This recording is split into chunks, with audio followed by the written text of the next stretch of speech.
let's get to it. Evening, everyone. How's everyone doing? Thank you all so much for stopping by. We've got Mem in the chat. We've also got Boombox Ajax. Thank you all so much for stopping by, especially early doors as well. Yeah, how's everyone's weekend been? What's everyone been up to? I'll take that just in case. It's fine.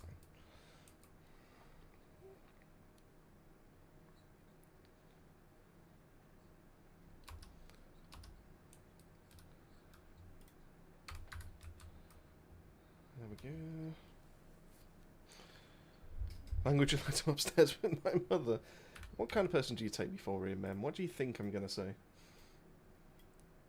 Also, why is she not subscribed to the channel? Just realised it's a little bit dark in this room. Oh, there we go. There we go.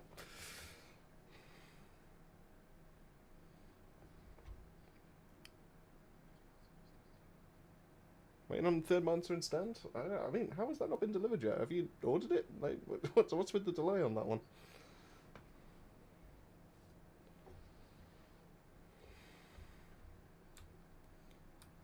I am not playing the right build, I don't think. No, I'm not. I'm currently playing Chris, that's why. That's not going to get me very far.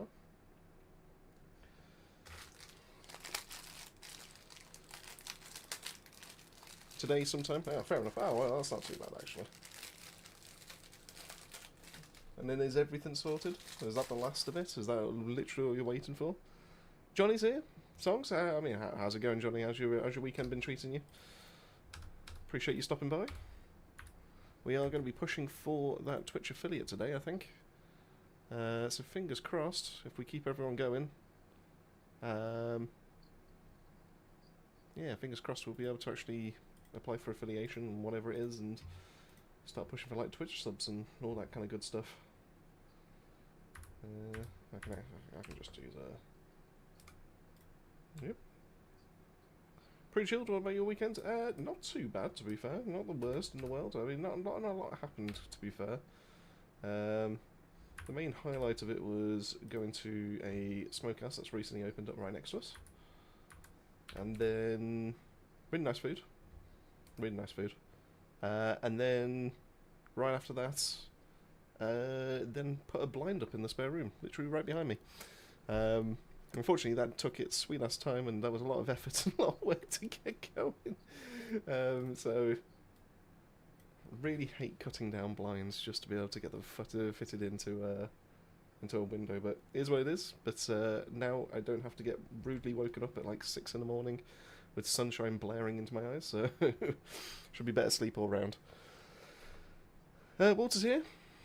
How's it going? Thank you so much for stopping by there, Walter. How's everything with you? How's your weekend been? Appreciate you stopping by.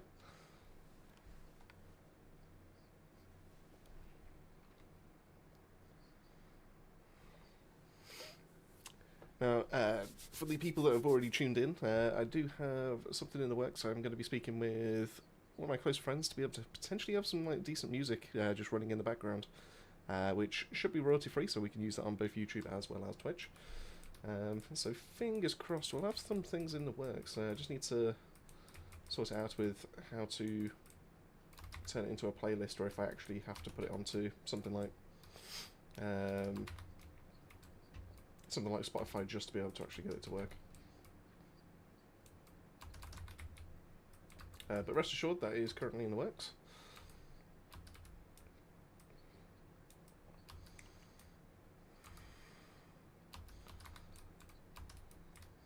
But yeah, the main topic that we're going to be talking about today, I think, is going to be... what do we think the Dev Live is going to be showing in a few hours? Unfortunately, I'm not going to be able to stream the Dev Live, mainly because I do have work tomorrow. But rest assured, I will be having a look at it early hours in the morning just to see what we've got coming our way, and then fingers crossed, potentially using my work lunch break and stuff like that to put together some kind of video, because it's been a while since I've reviewed a Dev Live.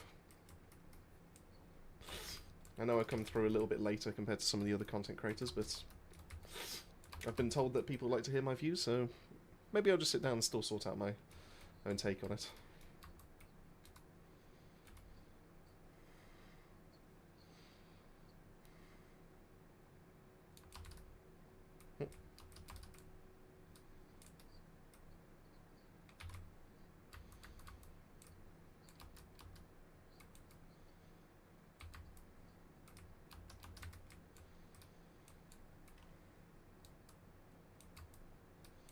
No, give me the damn health. There we go. Bids is here. Appreciate you stopping by, Bids. How's everything going with you? How was your quiet weekend off?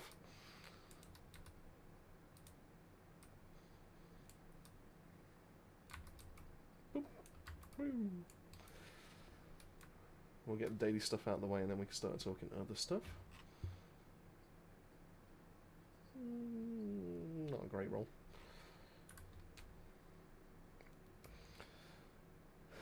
At this point, I watch your videos to give you views. I don't really pay attention anymore.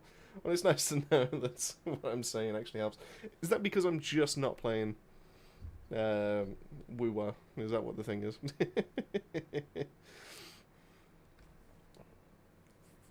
I do actually need to find some time to be able to play that with you at some point.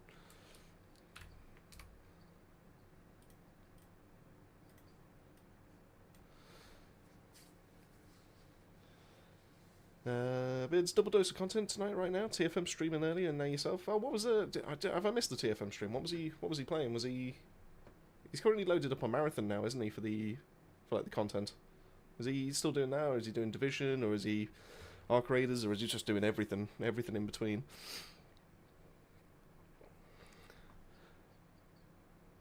We got Yorani. Oh God, I know. Do you know what? I should have prepared myself for a tongue twister here. Yorani Leah, sorry for so much for butchering your name there, I do apologise. Hey, a new player, I've been watching some of your other new videos, just saw the Freyna video yesterday after I locked it, so it's helping me a lot. Anyway, just stopping here to see you live, just thank you. Oh, I really do appreciate it, thank you so much. That's, I mean, you've made my day with that kind of comment, so thank you so much. How's your weekend been? Is Freyna basically the main person that you currently main in the game? Is there any others that you're kind of interested in? I do appreciate you stopping by. I'd love to be able to chat with you a little bit more if you've got the time.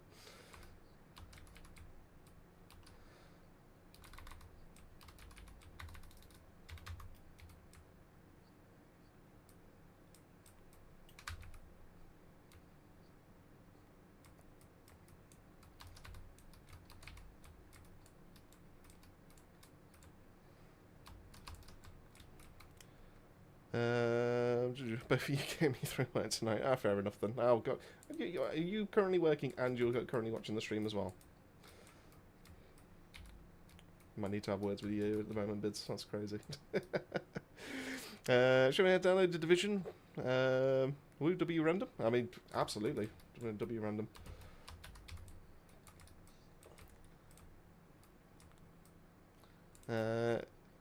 Is something with your left cheek? Your side looks a little bit swollen. Not I'm aware of. Just maybe it's just my fat face. But it could just be how I've got this headset on, because I don't have it fully over one of my ears, just in case I need to listen out for kiddo or the wife getting up and I need to help out. I can only assume it's there. Or maybe it's just purely how I've just cut my beard and I've just done it in a stupid way. That's definitely not out of the ordinary for me.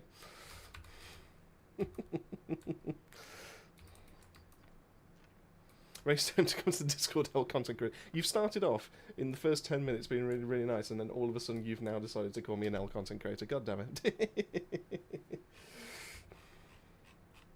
Didn't expect anything less.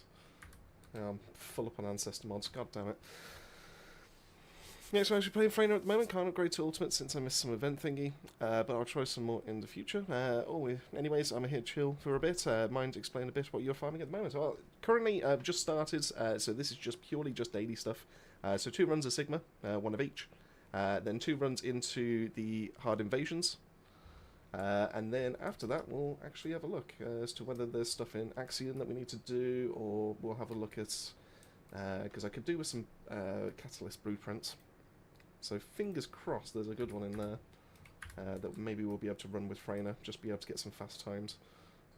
But yeah, I mean, heck, I appreciate you stopping by, and even if it's just a lurk in the background, that's a-okay with me, that's absolutely fine. But yeah, we do have a Discord, and to be completely fair, probably should be grabbing the link over from there. So give me 1 second, there we go.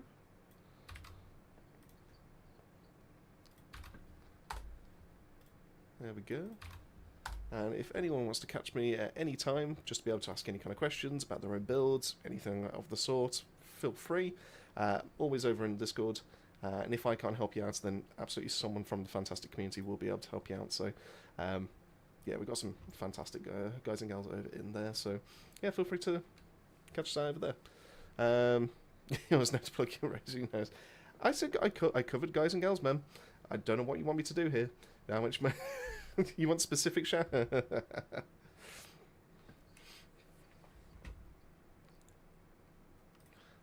can get rid of you and get rid of you because that's awful.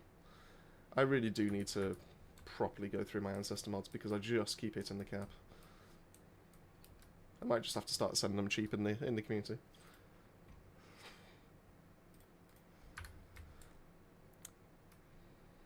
Well, my mods are great, but some of them haven't admitted that they want to be mods just yet, so hold on a sec.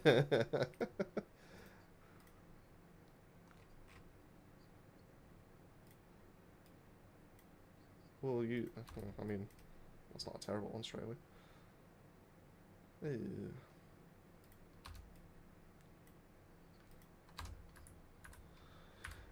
Remember, you're joining the list at the moment as to how many people's ancestor mods I need to go through.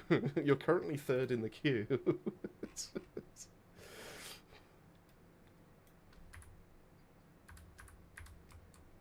I'm going to need to farm some breach at this rate. Got absolutely zero super cooling. What do you mean no? What do you mean no?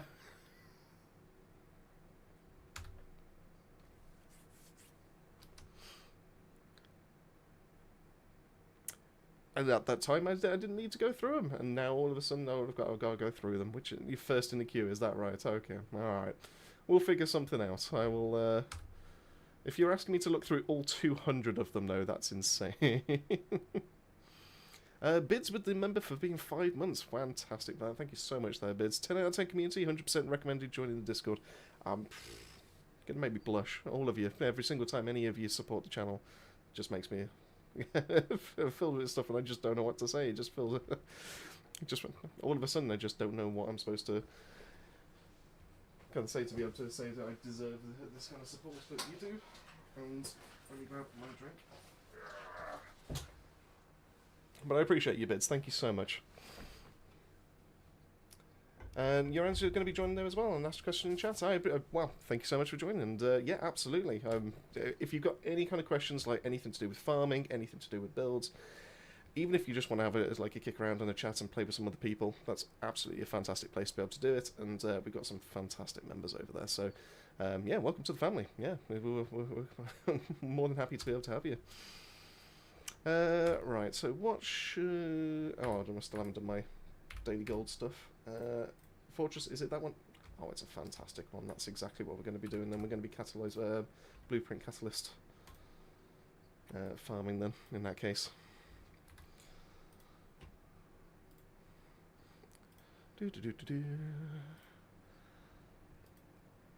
So yeah, so I suppose the question then I'm going to put out to the chat then is, when it comes to Dev Live, what is everyone waiting for? What's everyone looking forward to? Are you more the Sharon rework? Are you more the new content, the double swords that we're going to be getting? Yeah, I suppose it's a case of what is it that you're looking forward to? No, they have not dropped anything there.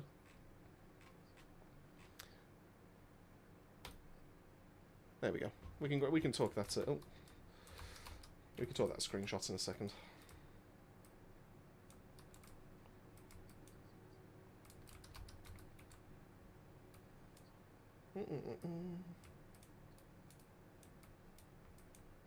Artificial brains.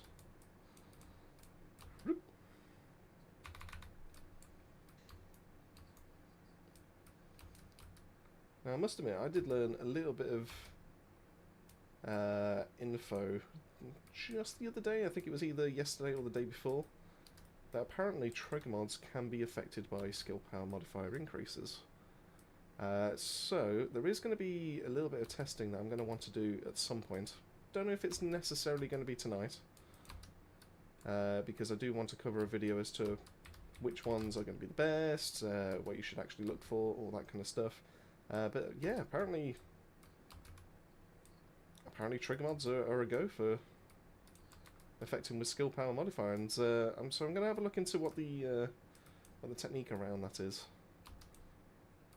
because maybe it's going to affect some of the mod combinations we're going to have.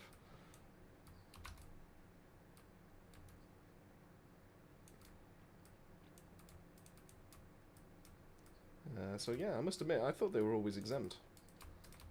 And it's not until I've been shown an example that that's actually not the case.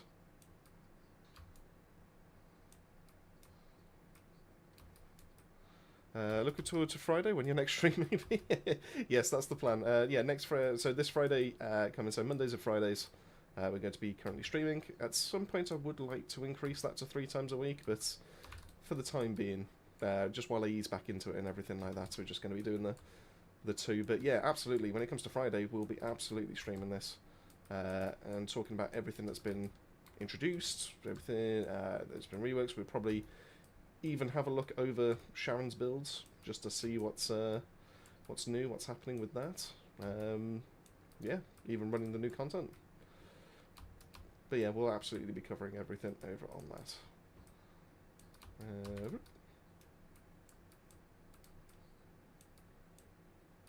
But yeah, once again, it just sounds like we've got a lot to kind of dive into. Yeah. Actually done. One more, and then we can move on to Catalyst farming. Sharon rework better hit. I mean, I've got good hopes for it, I think. The last few reworks have been pretty substantial. Especially when it comes to, well, I was going to say just the females, but actually when it comes to Ajax as well, it's a pretty heavy hitter. So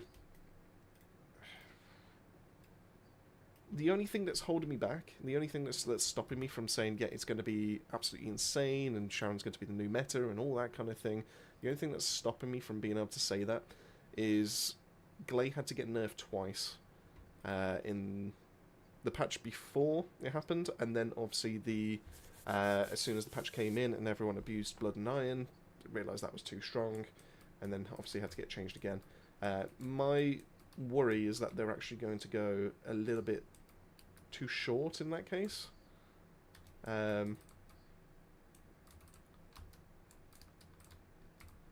going to be a bit reserved after last time. And I think if they do that, it's just not going to hit, and they're going to get the same kind of comments in the community again. Playing early game, must say Sharon was pretty fun and satisfying. Does she fall endgame or something? It's not a case that she's a bad descendant. It's more the power level is, again, against other descendants, it's just not there. So, for example, I think base Sharon's got to be the worst case for it, to be fair.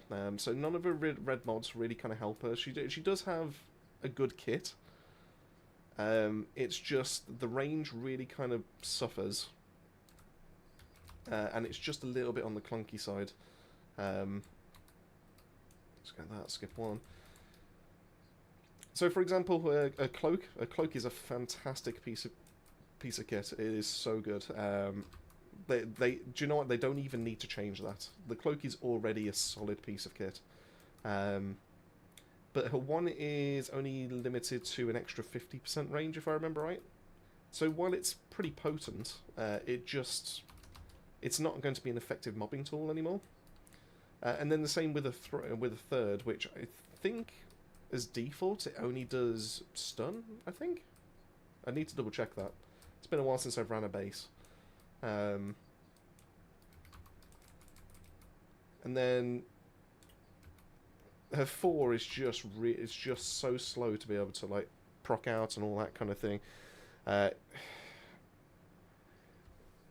It's funny because when the game was first out, I really disliked how to play Sharon. I genuinely had a bit of a hatred for how to play Sharon at that point, and there was nothing her red mods can actually do to be able to make it better. And then they built out Ultimate Sharon, and there's 2 red mods that she got for that were fantastic, and they fixed everything wrong with her as far as I was concerned.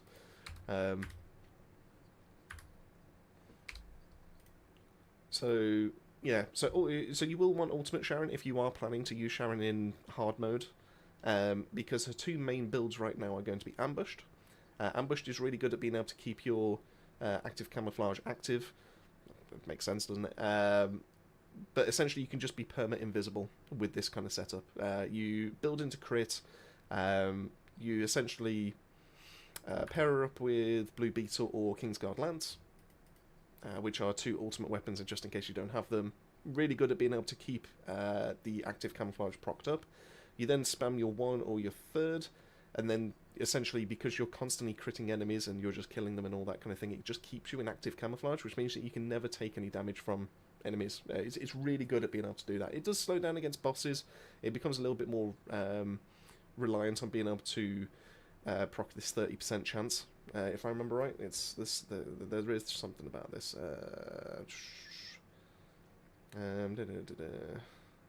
Yeah, when landing a critical hit, has a 30% chance to reactivate it. So it becomes less consistent in that case. But you can still do it. You can still go through a whole boss phase without essentially breaking cloak and then being able to target you. The other one is going to be suppression, area suppression, which you can once again you can only use on Ultimate Sharon, which is a fantastic mod in itself. But it doesn't have any targeting, so it kind of relies on you being up close and personal with all the enemies, which then puts you a little bit in danger. You're going to be a little bit on the squishy side. And the damage that this does is kind of on the small side, because every single one of the daggers that you chuck out is only doing 373%, and against everything with like level 400 enemies I think we have up to now, is it? It's just not going to be doing enough to be able to justify using her in most of the content. I've seen someone using Ultimate Sharon in Underwater Base with area suppression, and I kid you not, they were literally right up in the face, so as much daggers as possible on one target, and the boss's health bar just tickled. And then Daya came in and she used one skill and it took off like a quarter of the health bar. So she does have a good kit, it's just so lackluster compared to everything that's out there right now, and she's been massively power crept, even though this was power creep when it first got introduced. So I'm hoping that she gets something cool. I mean, the base kind of stuff there is already pretty damn good. I mean, all they essentially need to do, even if it's just something as small as area suppression, getting tracking on these daggers so that every single one of the 20 can actually hit a target, that would fix this ability so much. I mean, obviously, you know, there'll probably be an argument as to what it's tracking and all this kind of stuff, but if they added something like that to make it consistent that all of this damage was going to be hitting, that's like 6k modifier every single time you cast, and you're going to be refunding all of your cooldown back every single time you cast it as well, because you'll be critting. Fixes this so much. When it comes to ambush, it's a little bit harder. You probably have to make a case to be able to increase the range on her abilities. I think if this was boosted up to 250, 300%, this would be a fantastic skill to be able to use. You would use it for mobbing and everything like that.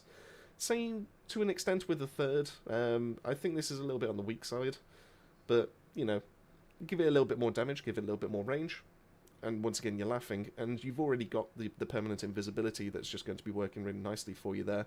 It doesn't have to be like a god tier speed mobbing ability, but it just gives you enough utility so that you can actually just play at a leisurely pace, and you can just enjoy Ultimate Sharon that way. I think it's weird that she's just kind of an assassin character that doesn't have the assassin base damage right behind her at the moment. So fingers crossed that she gets something just to be able to help her out there. Who sent me a mail? What are you doing? What do you want? What are you doing, Mem? She already has a speed boost on her invis, Mem. Yeah, that's the thing. She already has that. That's quite nice. Yeah, if you have a look at that, movement speed increase amount of 40%. That's just base movement speed. If you add in a stat stick that has sprint speed on top of that, you go even faster. So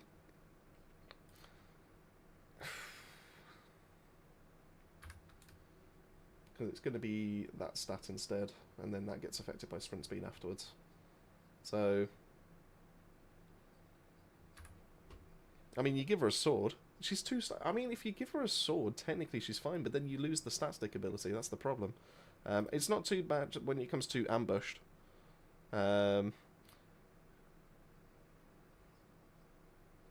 Because you get your 22%. How much are we adding here?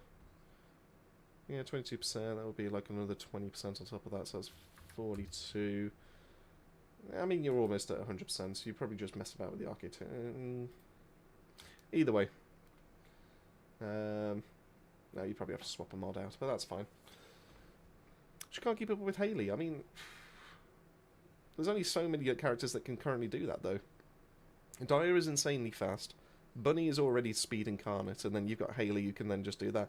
Outside of that, there's not many that can easily, without a stat stick and a weapon in their hands, there's not many that can easily hit like sprint speed cap or movement speed and all that kind of thing. I feel like her speed is relatively okay. Sure, it's not cap, but it does feel relatively okay. I wouldn't say that's what needs the boost out of everything that she's got. It kind of got. I'm happy to be proven wrong. I'm happy for people to like make their point and make their case and all that kind of thing. I'm more than happy to listen to it, but personally, I think it's range that's the problem with her, and then damage straight after that. You know, having 150% max expandable range, I get it's just a sword.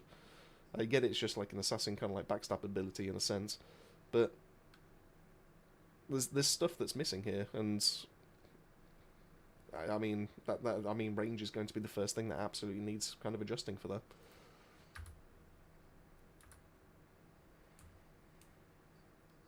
Anyway, right, did you want... Oh, you've gone. Are you wanting to run things? Because I am blue Catalyst Blueprint running in this case.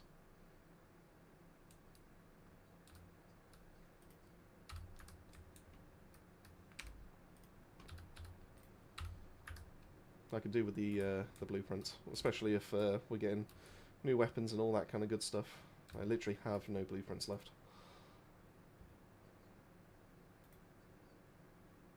I need blueprints. I also need more of this apparently, but one thing at a time. I technically need to get my E-Buster going as well, but I just can't be bothered with that. It's not a gun I enjoy.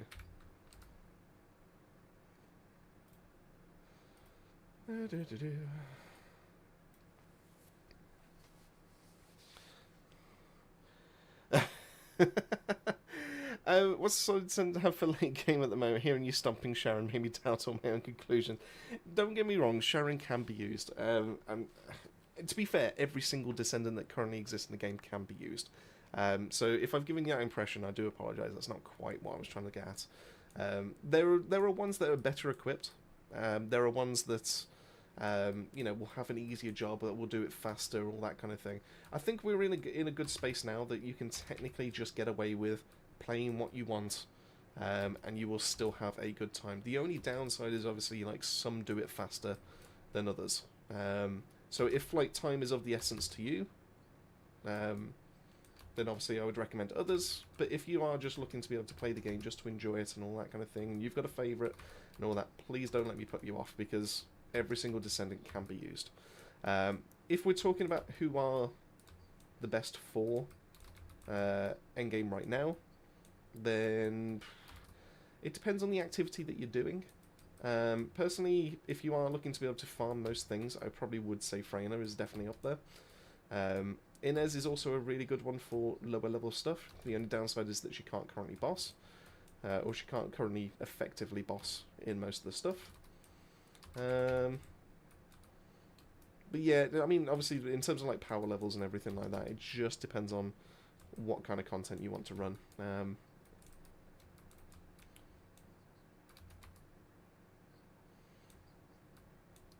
But Ajax is definitely up there. Serena is arguably the strongest Descendants to exist in this game right now. Glaze pretty good. Glaze in a fantastic spot ever since she got her rework. So you can absolutely go for that. She's relatively easy to be able to grab. Bunny's also pretty solid for farming and also for bossing, so you can go that way. But yeah, there's like I said, you can go any way you want really. So yeah, so don't let me put you off. Basically, going for a Descendant that you like the look of is what I'm trying to say. Ultimate Ajax is a fantastic place to be able to go for. You know, Ultimate Ajax is absolutely ridiculously strong right now. I do have a build up on the channel, so feel free to be able to go check that out if you would like to. We've actually got quite a few. He's really good with swords. He's really good with guns. You can even just run him skill-based if you really, really want to. So there's some really good kind of setups and synergies that you've got there. Like I said, Freyna is probably up there for best when it comes to mobbing. You can get her nice and easy. You don't actually need an ultimate for her to be able to get her running. So that's kind of like a plus. That's a positive right there. Yeah, there's loads. I mean, like I say, if you've got something niche, you've got something specific that you want to be able to run, let me know. But most of those will be absolutely fine.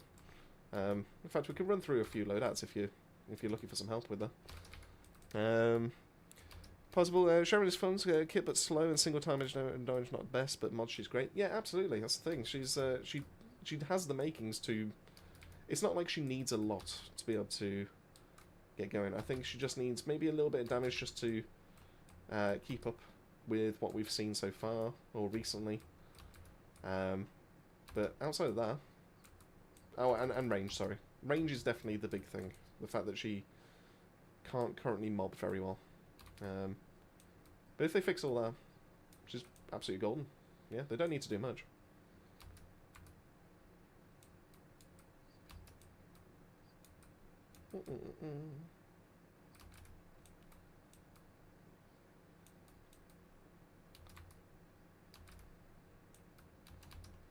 There we go.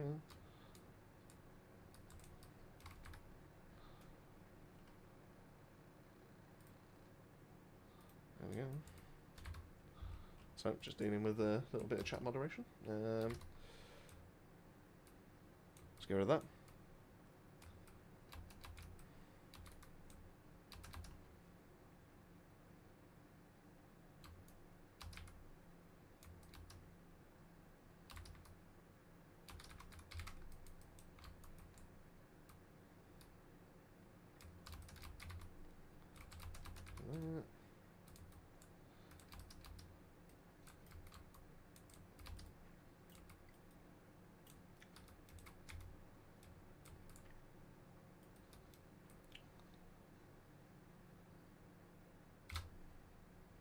There we go.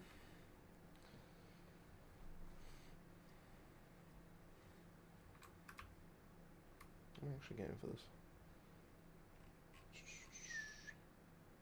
That's kind of handy, actually.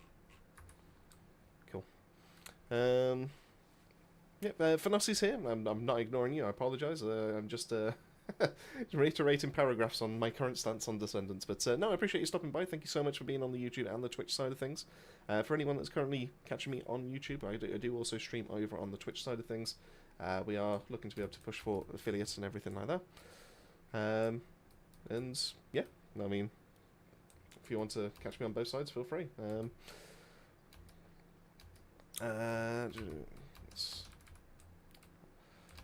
feel like I can just kind of do this and read this as well.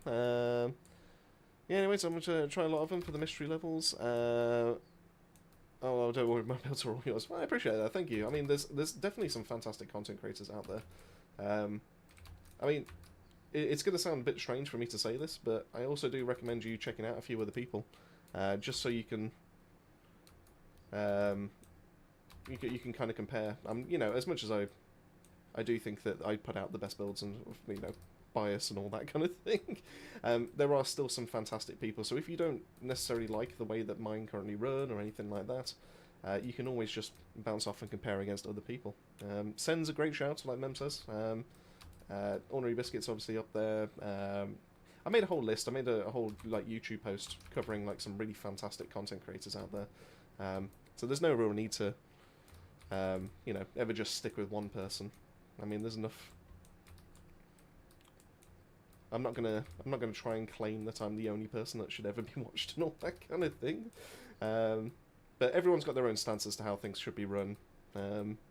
So yeah, just if you need like a link to that post as to where people are currently like putting other content creators and all that kind of thing, then I can let you know about that.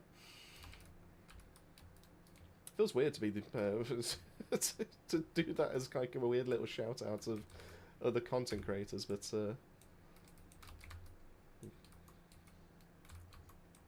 to me it makes no sense.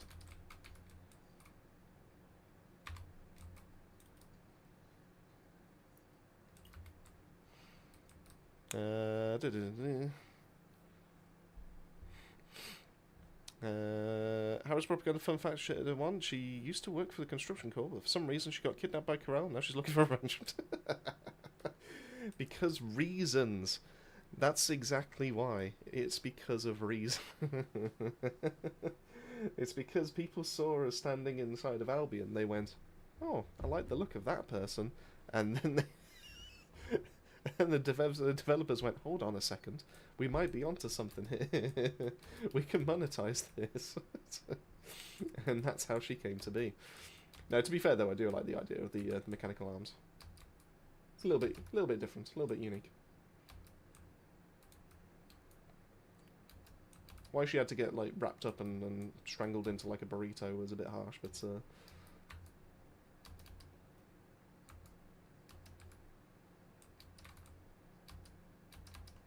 hey ho, here we are now. She broke the game as much as she broke her own bones and all that, or Corel broke her bones. That's what it is.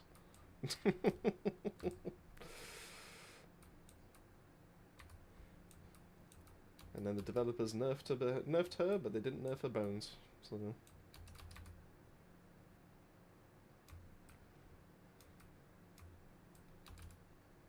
What a weird comparison. There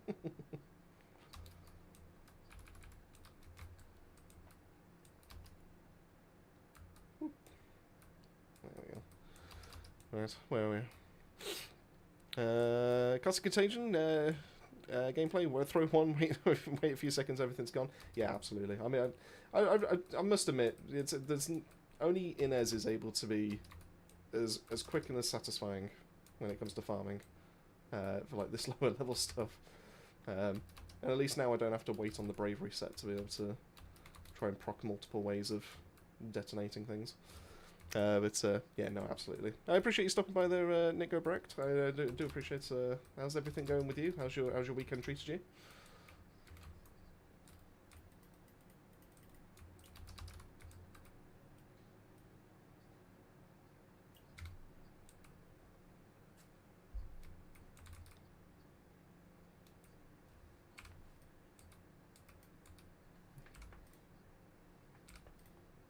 I can't do it. Go on, do the.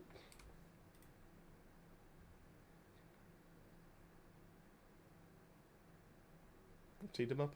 Will he do it? Oh, boo!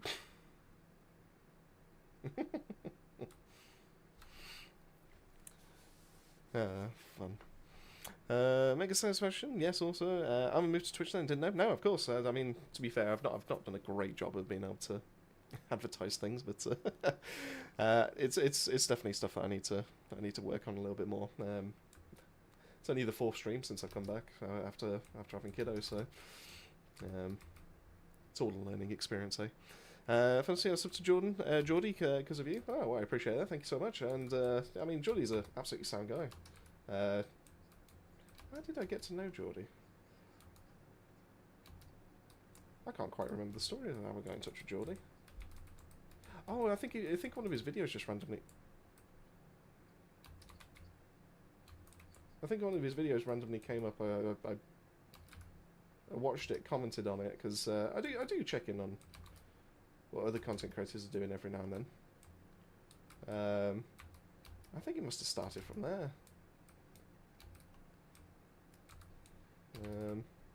But no, he's an absolutely sound guy. He's a massive help. In fact, he's pointing me in the direction of a build maker in terms of like a program.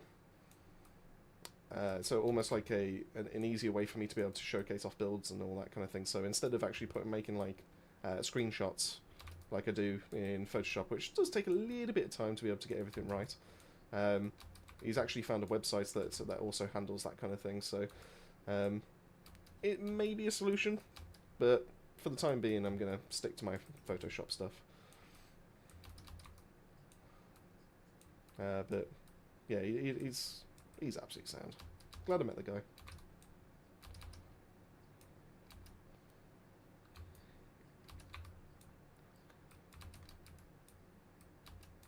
And he'll never know because he's not here.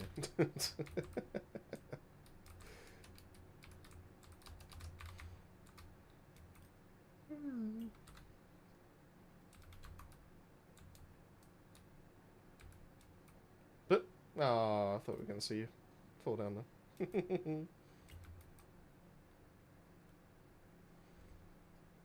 We'll do a couple more runs and then we'll... In fact, we'll probably run this until Warcrusher comes in and then we'll swap over. Poor construction workers. Loki/Yoran is also made over to Twitch. Appreciate you popping over on that side of things. Yeah, hopefully we'll have everything so we have all functionality over from being an affiliate after tonight's stream. All fingers crossed. But it looks like it's going that way because we have 6 viewers. Love using... Oh, so let's get as many... There we go. Love using it, just simple farming. It's just so easy for boss switch to 4 dead. Yeah, absolutely. Ever since, well, that's twice now Freyna's had buffs that just makes farming just so much easier. In fact, in the early days, Contagion felt illegal to kind of use. It was kind of disgusting as to how fast it could clear things. But yeah, the fact that her 4 now does so much damage, especially with Infected Weapon. But yeah, it's just learning like placements of skills and stuff like that. I'm sure there's a better place for me to be able to put that skill as well. Just because I'm pretty sure you can... Oh no, there we go. I was going to say, you can infect through that floor. It's not like a massive time saver, but it is enough just to be able to justify an extra skill cost or something. There we go. I don't know why my PS load times are cooked. I mean, you know, all being well, with your PC and all that kind of thing, there's every chance that you may be able to get even faster load times on there.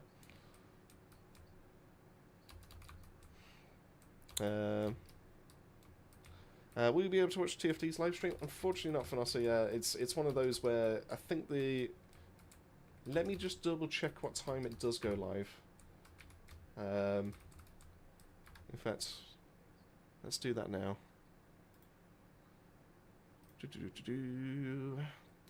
Because I think it's something like 1 or 2 o'clock in the morning my time. And with that in mind... yeah, it's scheduled for 2 in the morning my time, and I do have work in the morning, so as much as I would love to be able to say, yes, well, I'll stay up till 2, and then I'll watch this 4-hour-long dev stream, and then go to bed, and then get up 2 hours later, it's just not going to work for me, I don't think. It's a shame, you know, because it's always at a bad time for me, but what can I do? You know, here's what it is. Allows me to be able to catch the too long didn't watch version instead and go that route.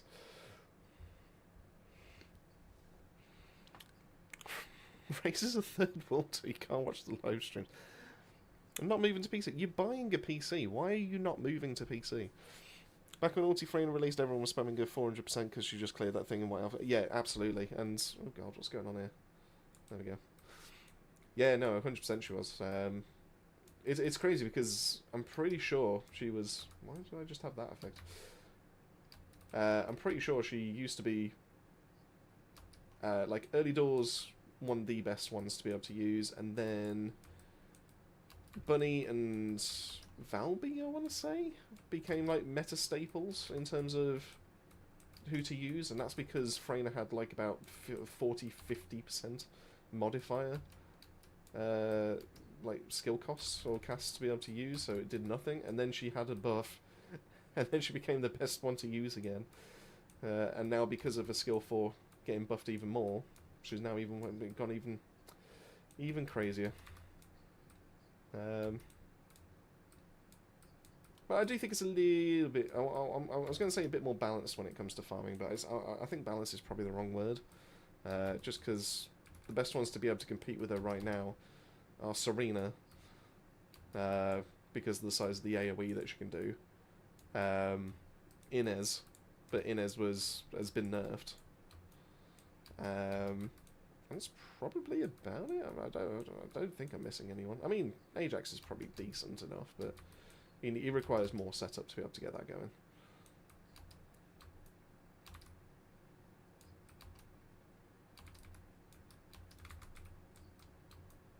Who knows? Maybe Sharon's going to be giving us a new contender for best mobber. That'd be quite funny if that's the case, actually. I'll lose all my console exclusive. Well, it depends on what the console exclusive is, because obviously some of them do come to PC after a while.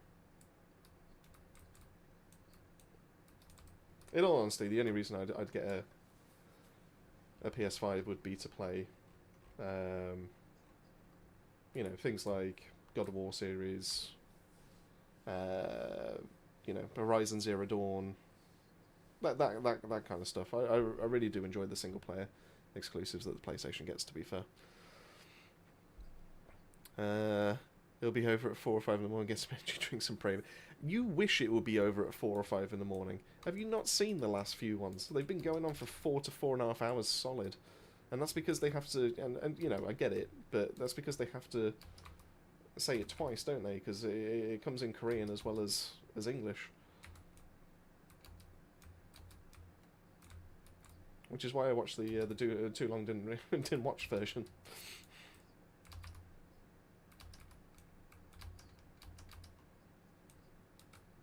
And they also have like a half an hour interlude before they ask like community questions and stuff like that, if I remember right.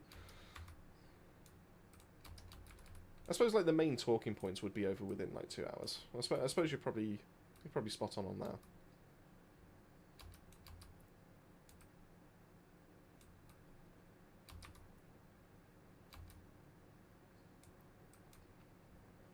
I honestly wish I had the time for it. I would love to be able to catch one, but because of the day job and because of kiddo and all that kind of thing, I just cannot stay up at that time. It's just not. It's not feasible. It's a shame. It is a shame, but maybe one day I'll book a week off around a dev live or something like that, and we'll all sit there and do a watch party.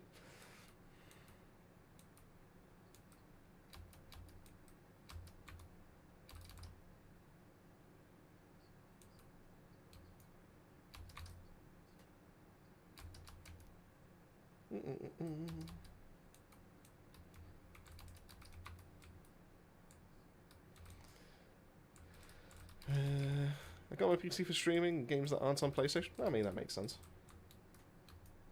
Not the worst idea in the world. I think when 400% were the endgame content, everything that had big AoE like her and Bunny and Valby were just kind of mushies. Yeah, absolutely. I mean, it made sense. It was the most amount of enemies that we've ever seen inside of a level, so it was only natural.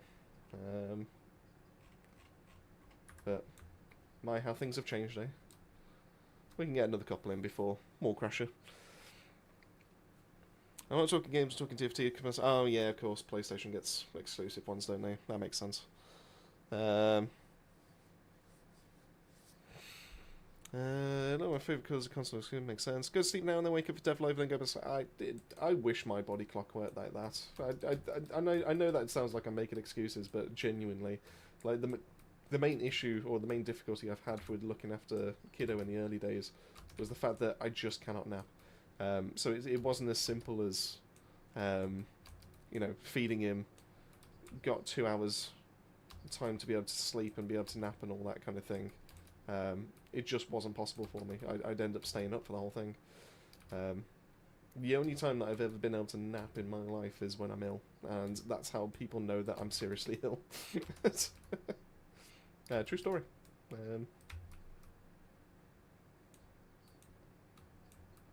But no, if I fall asleep, I will not wake up. It's just it ain't happening.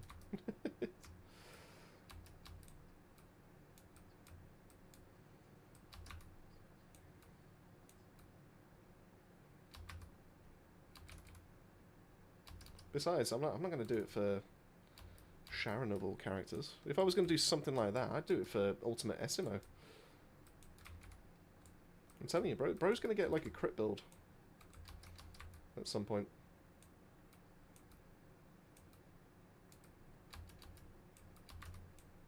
They're going to be like, whoa, people don't use Essimo. I know what we'll do. We'll make him bloody broken. And then they'll be like, wait, hold on a second, he's male. We can't do that.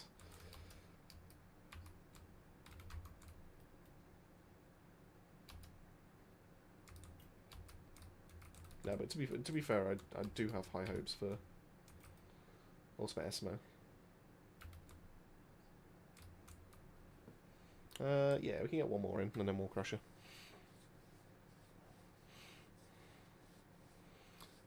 Maybe in the second anniversary if the games get so far. Yeah, I could probably arrange that. To be fair, actually, I don't see any reason why they wouldn't be able to get there. I mean, what is it? June? I think, if I remember right. It's gonna be around June mark, isn't it? Yeah, I could probably arrange something around that. TFT isn't going into end of service anytime soon. It'll be a while, hopefully some 4 to 6 years. I mean, we'll see. I'm you know, as a person that makes content for this game and all that kind of thing, you get to see the numbers, you get to see some of the decisions and all that kind of thing, and you do worry the direction it's going.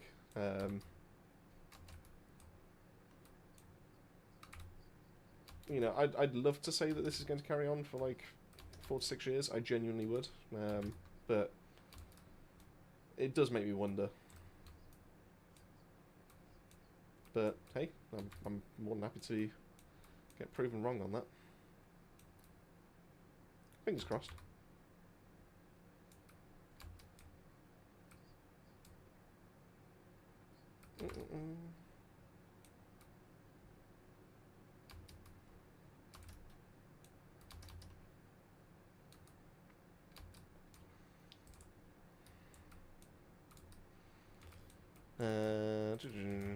And with Ultimate Keelan and then EOS.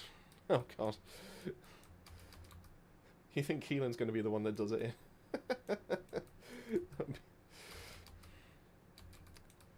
Do you think that if they ever like arranged, like they knew when end of service was going to be, they just go right next Ultimate, just absolute batshit insane, like Ultimate Serena just gets dropped or something like that, and they just went, oh, do you know what she needs? Like everything, and they just go. She already has 100% crit rate. She can heal the whole team. She can instant revive the team. That'll be the one. She'll have an ability, like on the dash or something like that, that just instant revives anyone in a radius around her.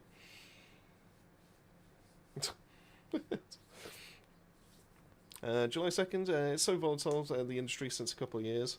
Yeah, I mean, what was it? What was the news story I heard earlier today? I think the Battlefield studio has now let go of a bunch of people, which is insane considering that Battlefield 6 like broke numbers or something like that, if I remember right.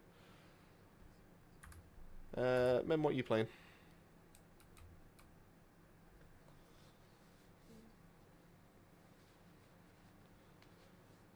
Yeah, especially after COVID, when game comes to realise money. Yeah, it's exactly. I mean, it's you just keep hearing about all these blooming. Alright then, I'll trust you. I'll play Crit Frainer. Yeah, you just keep hearing about like all these layoffs and everything like that, and it's big studios as well, and it's just like bloody hell. Like the stuff that's happened to Highguard. Whatever you think about the game, I mean, I downloaded it. I didn't actually get a chance to be able to like properly play it. I just didn't have time or anything like that. But whatever you feel about the game, the way that it went and the way that the community kind of acted towards it before it even came and got launched, is insane to me. Like, I don't think it deserved what it got. But then saying that, you know, I'm happy to, you know, just admit that I've not played the game, so I don't know that for certain. You know, it could just be maybe the game was worse than I've seen from the outside perspective. Possible. But But it felt like people saw it was going to get that last spot at the Game Awards, and then they just went, no, I don't like it. And that's what it feels like to me. But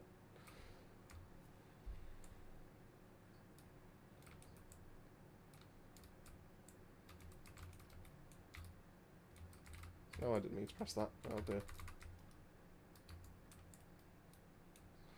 I did not mean to do that.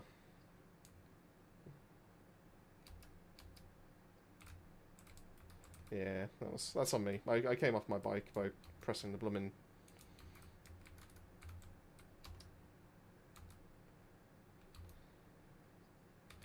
Rookie mistake. To be fair, more crashes almost dead anyway. But yeah, that's embarrassing.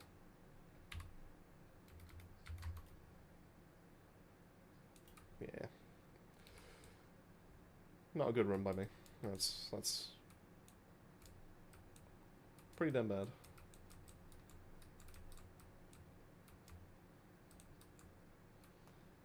Yeah, well.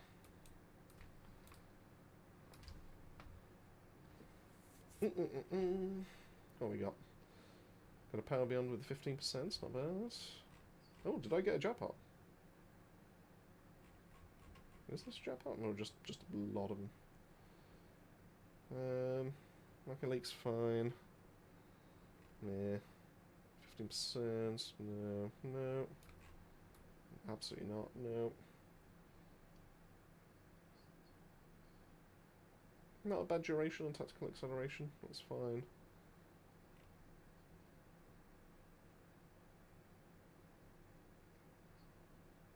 Decent Steel Vanguard. Not bad at all.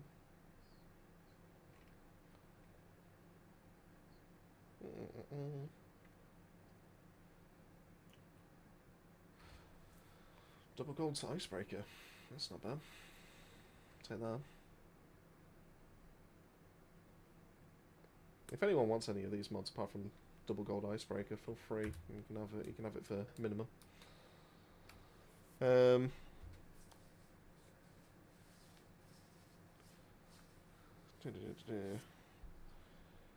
Oh, I think I missed a little bit of the chat. Let's go back up. They need to adjust the power level somehow, not just crank everything up to maximum because there will never be any hard content. Absolutely. And to be fair, the community's been calling out for it for a while. They've just gone about it the wrong blooming way. I love the fact that, you know, the developers are quick to go, Blood and Iron Glay is performing 10% better than what we expected. So here's what we're going to do to be able to correct that situation. And you're like, well, that's great. Fantastic. You've identified it and all this kind of thing.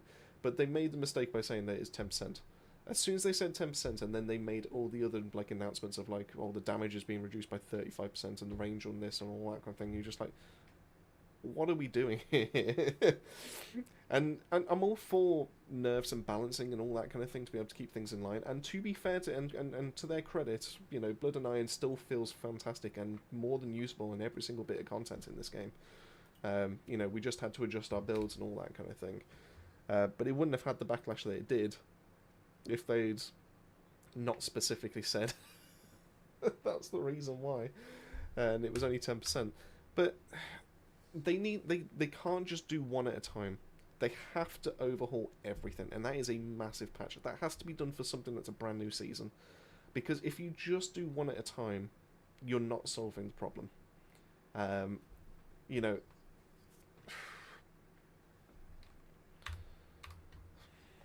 But then saying that, the power level isn't level across the whole thing. You know, Lepic is an unsung hero. Lepic is like the silent, like fantastic person and all this kind of thing. One of the best descendants you could probably play in every single bit of content. You know, he has a build for every single occasion. He's absolutely solid. He's got a really good passive and all that kind of thing. You would have to reduce something to do with his power. And as soon as you start doing that, you're going to get cries out from Lepic mains. If you did this for Bunny, you're going to get cries from Bunny mains. You will upset every single person in the community. But if they approached it in the right kind of way, that people, like, they've got no argument to be able to then go, well, why have you done that to that one and not to this one, and all that kind of thing. If they genuinely sat down and leveled it all out, including the content as well, you know, in terms of like hard difficulty Colossus, because they took away, well, they didn't take away the hard Colossus, but they said they were going to be doing something with them, and we haven't seen them since. There's been no talk about it in the patch notes and all that kind of thing. But if they gave us a way for everything to be on a roughly level playing field, and you know it's only differences as to who you like and like whose kit's your favourite and all that kind of thing, it's going to be a massive patch, and it would have to be a brand new season to be able to do that. You know, they've got 72 days until the next season according to this. You know, that's plenty of time. I don't understand why that you know, you wouldn't be able to you know, sort something out in that meantime. But you would have to announce it in a dev live. You would have to put it in patch notes. You would have to break down everything that's been done. And if you gave them a reason as to why it's been done, not just release the patch notes, if you gave them, said, we've identified, and this is the data to be able to back it up, because they have that data, they've confirmed that by when they said what they did with the Blood and Iron stuff. If they come out and they say Serena is currently, you know, outperforming other Descendants by 20%, you know, this is what we're expecting to be able to do. We still want to keep her power level. We still want to keep all of her kits, so she'll play the exact same as what you're doing. We're just going to be tuning it down, and that's it. How can you possibly argue with that? You know, as soon as you've got to do everything at the same time, and that's the only way you can get around it. And yes, there might be a couple of people that might just kick up and go backlash and all that kind of thing, but you've got to remember that this is all being done for the health of the game, and otherwise we're never going to get back to a balanced state. And there was never really a balanced state. Even in the beta days, there was never a balanced state, because, you know, back when, you know, in the beta, Gley was meta. There was no one else that could touch what Gley could do, because she was able to do multi-element with depending on the gun that she held out in her hands before she swapped over to Massacre. She didn't have a duration attached to it, if I remember right. So she would have a unlimited ammo. That would have a duration, but her unique didn't have a duration on it. So you would just essentially just get enough orbs to be able to then just stay in your ultimate from that point on, and it would do insane amounts of damage. And you'd essentially have a team of 4 people just all firing at like Swamp Walker or Frostwalker or whatever it was, just to be able to actually melt them down. That was the only way to be able to actually complete the medal in the beta days, to be able to do it and all that kind of thing. But no other Descendant could keep up, so it was literally just Gley or nothing, and they just never really kind of like saw how to get back to a balanced state, and it's been like this for almost 2 years. And I don't know. I you know, as much as I do enjoy the game and everything like that, and I do really enjoy sorting content for it, and you know, and I hope to carry on playing this game for a number of years and all that kind of thing. There is an underlying problem as to why they're losing players, and for whatever reason, we're just not addressing it, and I just don't get it. It doesn't make any sense to me, but because otherwise we're just going to keep getting power creep after power creep after power creep after power creep, and we're just never going to be. We're just going to be stuck in a cycle, and that's no good for anyone, I don't think. But hey, rant over, I suppose. It's just, it is what it is, you know. It's one day, you know, one day. It's, I mean, some people have like a bazillion hours in the game will figure out some ways to break the game, and yeah, of course, and there's always going to be a meta. It doesn't matter what game you play. There's always going to be some kind of meta. It's just, at the end of the day, does it feel like a meta that's fair, or does it feel like a meta that is just you're tunneled into that meta? And for a long time, it was Serena. You know, I feel like it's a little bit more balanced now. Not against the content, but against Serena. But it is still Serena at the end of the day. So, what are you gonna do, I guess? Anyway. Do you know what? I do enjoy playing a little bit of Lepic, so I might just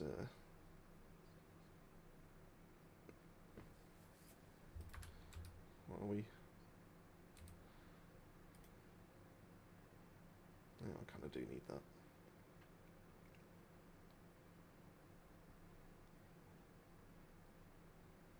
Would like to use that.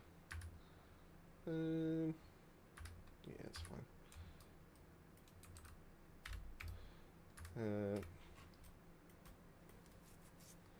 Might as well get involved with this one. Get the teeth mission done, so we get our free ancestor mod.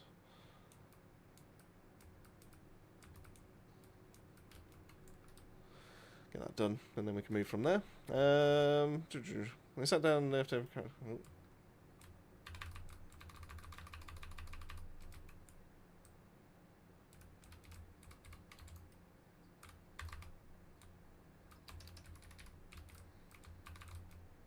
Oh, speaking of Gley.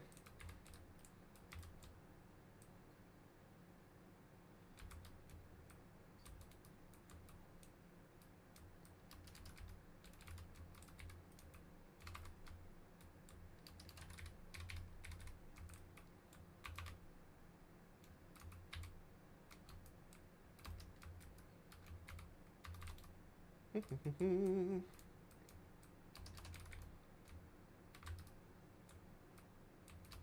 we go.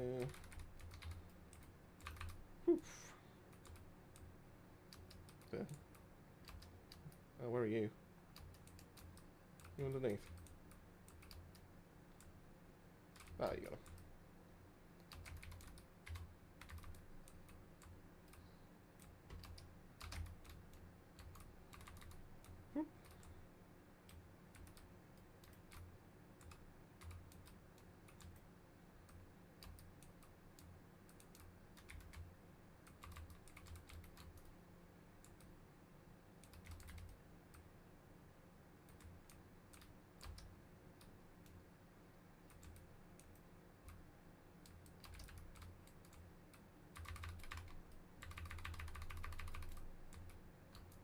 There we go.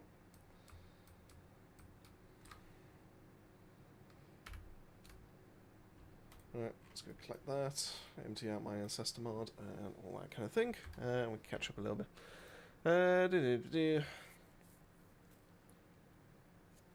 Beta Clay is on a level this game we'll never see again. No, absolutely, yeah. But Beta Clay was insane. It was just there was no competing. Nothing touched it. And then Beta Blair was possibly the worst Descendant I have ever seen in my life. It's so funny.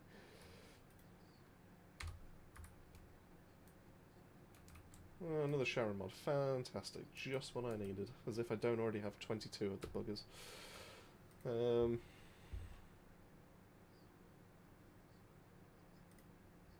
Go on then. Let's see what we can roll.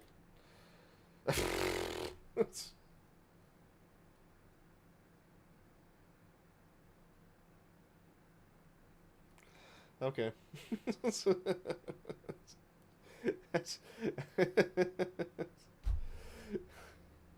Huh, I wonder which one's better. Jesus Christ. Honestly, though, I think this game's determined to fill me up with Sharon mods at this rate.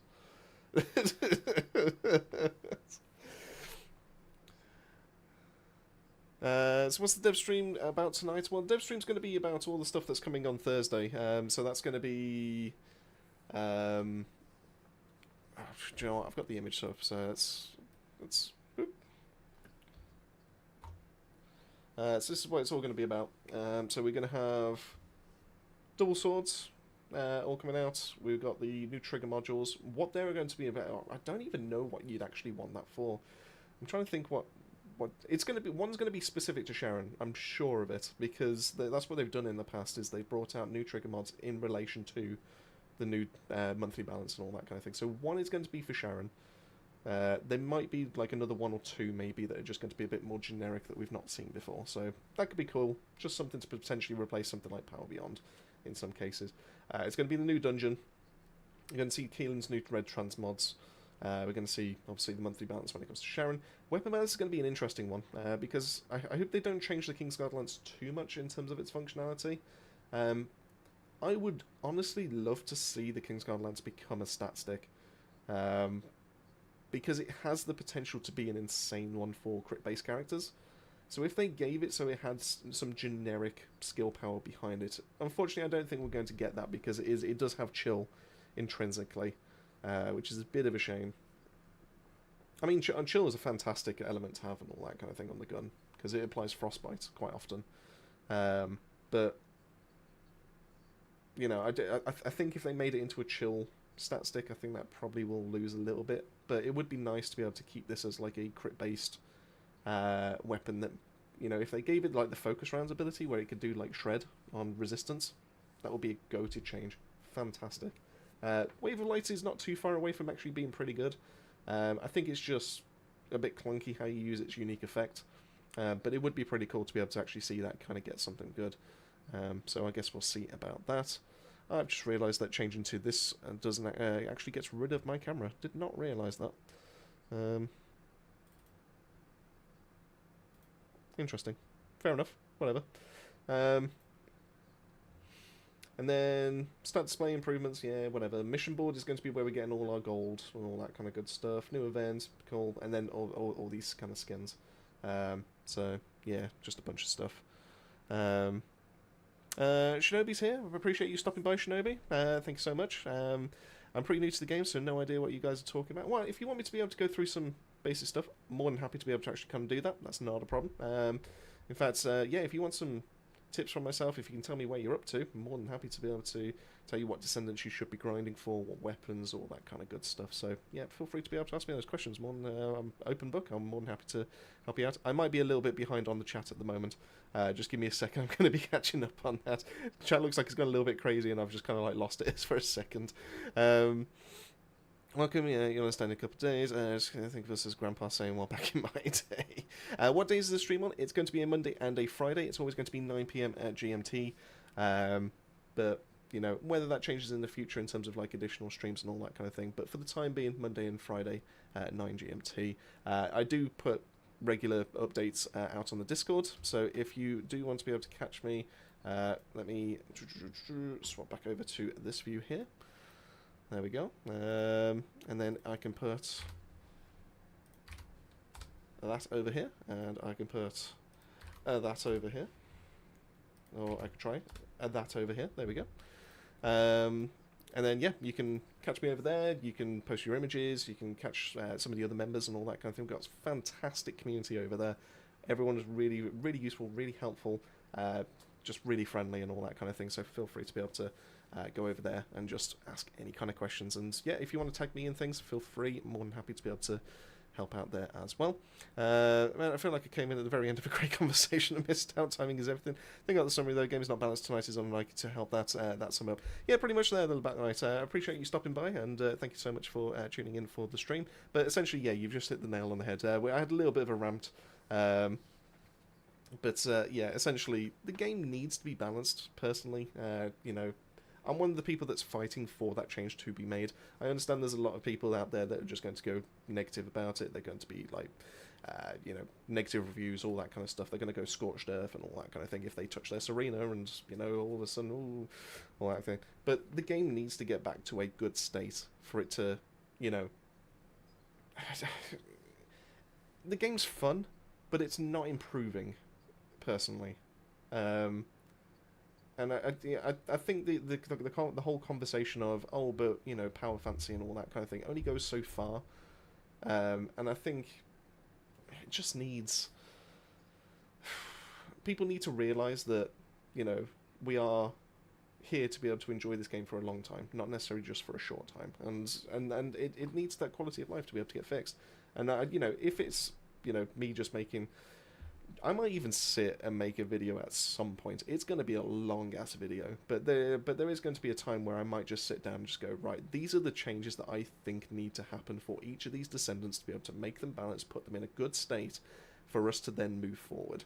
And then whatever the content may be after that, blah, blah, blah, all that kind of stuff, you can still do your monthly rebalances. And I think that's a good idea. I do think that monthly rebalances to be able to go, right, what's not performing, what's not matching to the data is a good thing. And then we can just do little tweaks rather than these insane kind of changes that we get every single time. So, yeah, it's... I don't understand the process, because I feel like by the time we've got through every single one of the Descendants with all the content that's coming, we're then going to be back at the start and we're going to be rebalancing again. And that's not how this should be. It should be a case of, here's what the baseline is. Is everyone underneath it or is everyone above it? And then just making adjustments from there. It's not. But hey ho. Maybe one day I'll actually be able to sit down. That will be a long ass script, I'll tell you that much. My throat will not thank me for being able to voice that one. So for Ninja Skins, content will come later in the second part of the year. Blah, blah, blah, blah. Basically, it's forever. Monday and Friday, like on launch. Serena can't hold a candle. Give me that, what the hell? Wow, Keith. I've already got some really good Serena things, though. That's the thing. Like, this doesn't even reach top 3 Serena mods for me. So if anyone wants this, I'm open to it. I'm open to offers on this if you want it. Like, it's not even funny, like, some of the mods that I've got. For, where's Serena?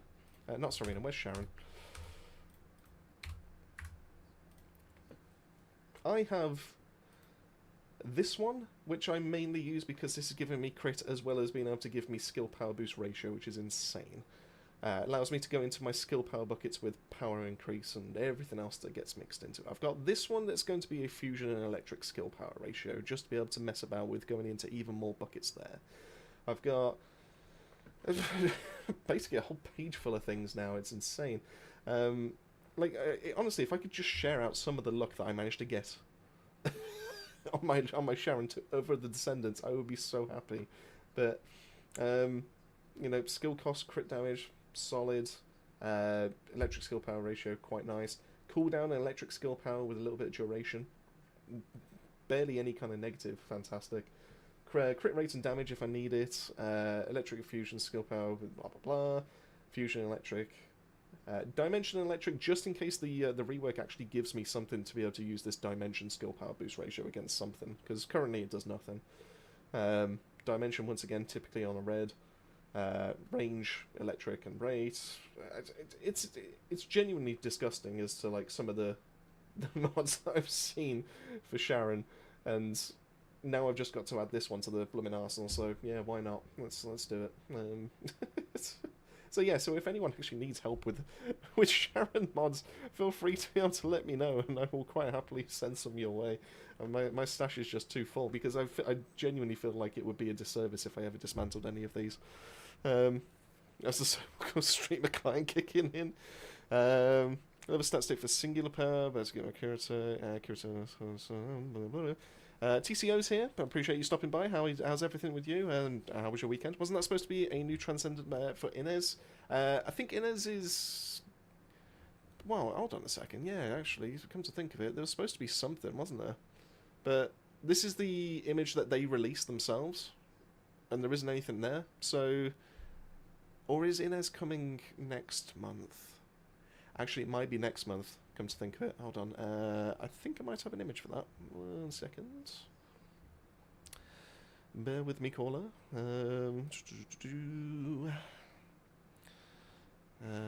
Episode 3 contents. I've got something.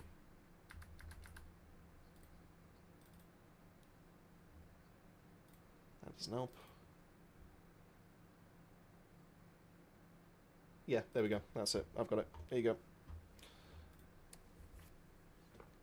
go. So obviously Feb we've already had. This is going to be the next one. So yeah, external weapons, all that kind of thing. Looks like they've done actually something with the weapons just to make them a little bit more fancy and all that kind of stuff. And then yeah, next is going to be April's one with more external components, which is kind of cool. The Onslaught mode beta is going to be really interesting to see if that's actually going to be worthwhile us running. Stormhanger's coming back already, which is insane. Viessa is going to be getting a balance. Once again, Viessa doesn't need much. Viessa already hits pretty damn hard. The main thing that she is missing is range, just to be able to help out with mobbing. So I guess we'll see what they kind of go with that. I mean, I guess they also need to adjust the other red mods, because outside of Glacial Cloud and Absolute Zero, there's no reason to use any other red mods typically. So I guess we'll kind of see with that. Discord, accept me. Mem's being called the server bully. He seems to be giving himself that own tag, and we've just kind of ran with it over in the Discord, so I might actually have to make that a role. Please don't bully me. I would love that video. The community conversation it would spark. You should consider making it. Absolutely. In that case, sure. I'll add it to the list. I've got the how to fix ISOMO video script started. I'm hoping to get that out at some point this week. And then, do you know what? I might even make that my next thing. Race still waiting on a Sharon Hard. Give right now. Milton OP is Sharon. If you want to get rid of one, I'm going to take it from you. Had no luck of rolling mine so far. Absolutely, yeah, feel free. Like I say, I'm happy to even make a list of like all the spare mods that I have, and we can just do offers because I don't have the desire to go out into the market and just start asking for 10k on some of these mods because there's just no point. I can ask you real quick if that's okay. How do I acquire the infected weapons mod? Is this a new mod? It's still known as the red mod thing. Maybe the items to transfer things. Yeah, sure, absolutely. We can go through that. Let me swap back to here. So, if you're looking to be able to find specific things, you can click into the library here. So you open your map, click into library, and everything that's currently here, you'll be able to actually find. So it will also be able to tell you its current location for it farming as well, at least if it's applicable. So what you can do is go into, should be into module, and then it should be into trigger, because we're going under the descendant category here. Click into that, that will filter down into every single one of the trigger mods that we currently have access to in the game. And then from here, you can then just find the specific one, and then, so infected would be that. If you're on PC, where it says acquisition info, press what you need to there. On PC, it's F. And then it will tell you where you can essentially get this from. So you can get this from all the different types of selection mod, and then all the spoil boxes. The main place you're probably going to be getting it from is this one here, because it essentially is in a tiny little pool of things that you can get for 33% chance. Then you just click into that one and it tells you exactly where you get this from. So if you keep running Forbidden Sanctuary, you can set this as a target reward. And every single time you get this to drop for you, you will have a 33.33% chance of being able to get this mod. That being said, you can also trade for it. So if you do have some caliber, which is going to be the paid resource and the currency that exists in this game, you can actually just get it from other people. So for example, if I go here, you can see I've actually got a few here. So if you would like an infected weapon, if you do have 10 caliber, which is the absolute minimum that you can do, along with 1.5 million gold, because that's what it asks you to be able to do for a trade, I'm more than happy to give you a double gold infected weapon, just to be able to help you out and just get you started there. But yeah, that's essentially how you can find anything that you need to be able to do in the game. Oh, Mem got kicked. Yeah. Oh yeah, Wall Crusher as well. So yeah, so Wall Crusher will be part of the selection. No, not the selection boxes. Might be in the spoils box. But essentially, yeah, Wall Crusher can drop every single one of the trigger mods that exist in the game right now. So yeah, but yeah, that's essentially how you can find anything. So that works for Descendants, that works for weapons, that works for mods, that even works for like normal mods as well. So if you want to find out where you can get Transcendent mods or specific things to be able to put on your weapons and all that kind of thing, you can just go straight to there, and that'll be able to find everything for yourself. So yeah, yeah, just if you're ever curious, that's going to be the place. What else have we got? Still don't understand the red mods thing. Absolutely. Which red mod? So we've got Ancestor mods and we've got Transcendence mods. Which one of those? And I'm more than happy to kind of dive into that a little bit more for you. Maybe the item transfer progress from normal to... right. So when it comes to the item to transfer progress, yes, this, as Fanosi said, this item is usually given between events. Essentially, they kind of control it around about the release of a brand new Ultimate Descendant. You can't buy it from the shop; it doesn't exist there. But essentially, it looks like this. This is the Photon Imprinter. If you try to search for it and all that kind of thing, you won't be able to find it. You can get one of these just given out just in general from events and all that kind of thing. There will be like specific kind of like missions that you'll probably have to do to be able to get one. They also do have it inside of very specific boxes, like for example this one. So if they ever do an event where they go, they might even do it for the Anniversary 2 thing, where they go, here, you can have a box that gives you access to a specific ultimate, you can choose which one it is, or you can have access to a photon imprinter. So, yeah, so that's what you got there. Same with like weapons, but you can only get the photon imprinter from specific ones. I think this is the only time they've actually done one of these, which is why I've kind of kept it back just in case. But I do have a spare one just in case I ever do want to put one on. But I'm kind of ahead of the curve, so yeah, I don't necessarily need the extra one. If I could trade it, I would do, but I can't. So you do have the caliber, I'd rather grind for it, the fun of it, I appreciate it. Absolutely, no problem. If you ever do change your mind, if you ever do find that you want to build and you do want a double gold infected weapon, I'm more than happy to be able to give you a cheap one. So yeah, that's absolutely fine by me. But yeah, that's if you ever change your mind. So just hit me up. I'll always have one in the back. So yeah, just let me know about that.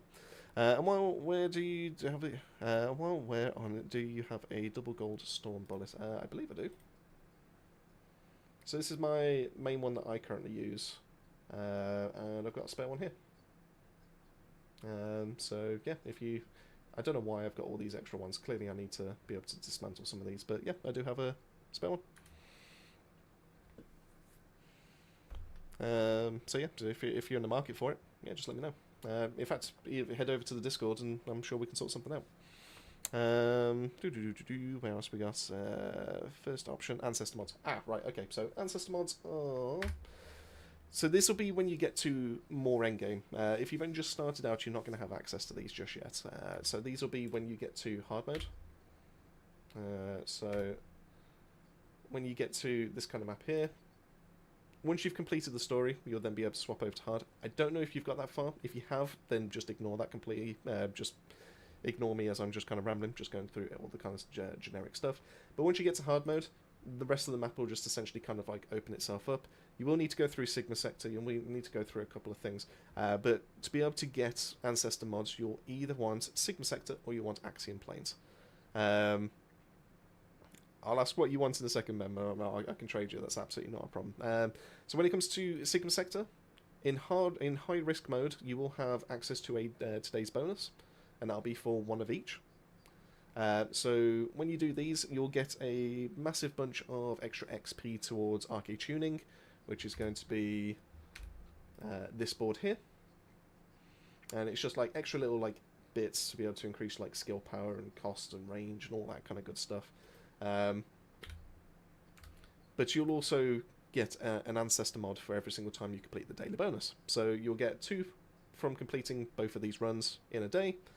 And then you'll also have a chance of one being able to drop at a 25% chance, I think it is, from Warcrasher. So every single hour you can just keep farming Warcrasher. So once per hour. You can probably just end up in the lobby, just do a little bit of damage to him, just do as much as you can, but most of the time you'll find like Glaze in there, or Serenas or something like that will just absolutely burst him down. So don't worry too much about your damage output. As long as you're doing something, you'll be absolutely fine there. And then when it comes to Axiom Plains, there are a couple of levels. They are going to add a third into the rotation. But Supermassive Receptor as well as Forbidden Sanctuary, both of these have weekly bonuses, as you can see on the screen right now. And the first 10 runs that you do of this location will be giving you an Ancestor mod for each one of those. So you'll get 10 from Supermassive, you'll get 10 from Sanctuary, and they're about to add Exposed Underwater Base into that as well, so you will get 10 from that as well, from what I understand. So that will be essentially 30 Ancestor mods that you can get every single week. You can also get them from... And I've not been doing this one, just because I just haven't had the time. When you go to exchange reward, you can get 5 every single week from ETA 0. But you'll need to farm the Abyss boss to be able to get these green tickets, just to be able to help you out with it. I'm just going to grab a little bit of extra gold, seeing as I've got a little bit of resource kicking around. So yeah, so there's like a bunch of ways. I think someone did like the maths on this. I think you could get something like, what was it? It's like realistically, you could get like 50, 60, 70 Ancestor mods or something like that in a week. And then every single one of those are tradable. Now there is a marketplace for it, so you know, if you want to make yourself a little bit of caliber and you get some decent rolls, you can sell them to other players and all that kind of stuff if you're interested. But that's a whole different topic. That you know, I'm going to be going down a rabbit hole if we go that way, I think. But yeah, so essentially that's how it works. Get to hard mode, start getting some Ancestor mods. Ancestor mods are always going to roll at 16 in terms of cost. So you will need a space done with Catalyst to be able to slot them in on builds. But they can range massively in terms of what they do. You can go cooldown, hit crit rate, crit damage, boost ratios into every single bit of your kit. Only for what's applicable to your kit. So, for example, we'll only see Fusion Dimension, or just Fusion and Dimensions, I guess, when it comes to Sharon. So I won't see Singular, and I won't see Tech. Unless her red mods have access to it, but I believe that's the case. She doesn't have access to Singular or Tech. So I won't be able to roll into things that I can't actually do anything with. But yeah, you got range, HP, MP, all the generic kind of like stats across the board. They can roll into anything, and they range from blue all the way up to red. And then you can also roll them with a negative on them, so they will reduce a stat. But if you get one that has that, then all the other stats are boosted up as well. So typically the main things that people look after are going to be a harmless negative. So things like max shield, Dimension skill power boost ratio wouldn't be a bad one here because Sharon doesn't use those to be able to deal damage. So, you know, that's absolutely free. And then, you know, like I said, it's just like a different bunch. But then people also want like stats into like crit damage, boost ratios. Anything that's going to be massively increasing damage is mostly what the community looks for. But it can just be kind of anything. So, yeah.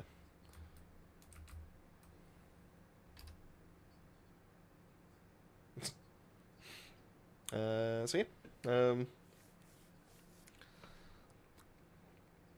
if you have time right now, I can hop on, or we can talk on Discord about a time that fits you better. Well, for the gold storm bullet, yeah, absolutely, we can do that now. I don't see why not.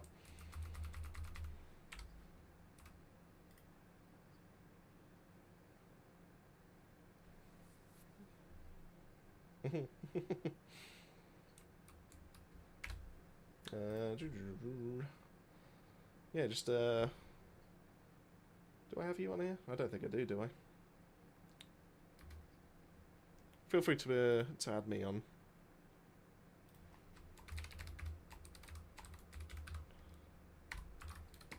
There you go.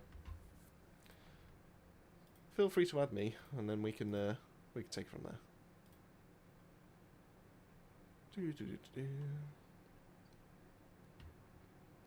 Yeah, give you a few. That's absolutely fine. Mem, what was it that you were after? What are you hoping for?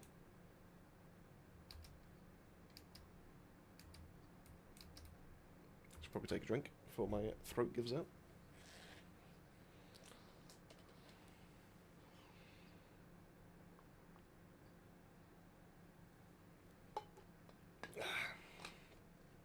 Good old water.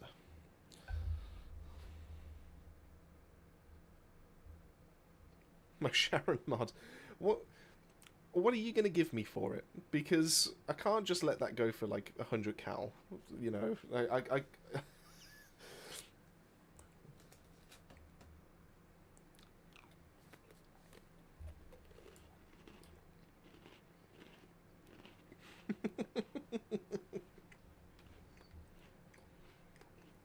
Look, I've given out mods for Tank Caliber for free, basically for free here, in the past and all that kind of thing. But when it's something like that, I can't just.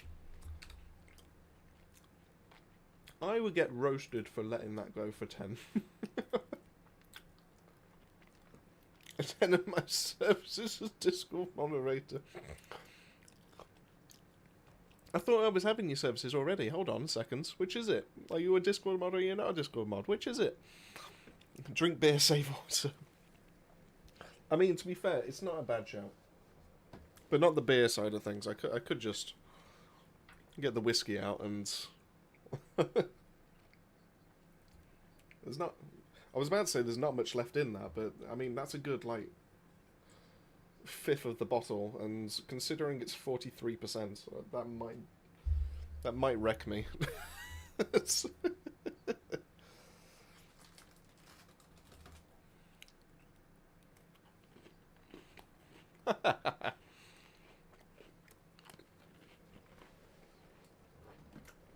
Well, I mean, I also have this one as well, but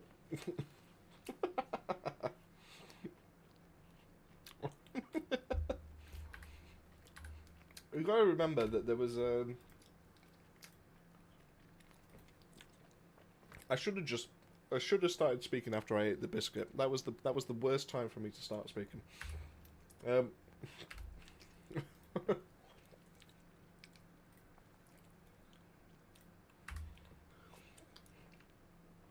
so there was a time. Do you know what? This isn't even open. This is a fresh bowl. Yeah, fair enough. Uh,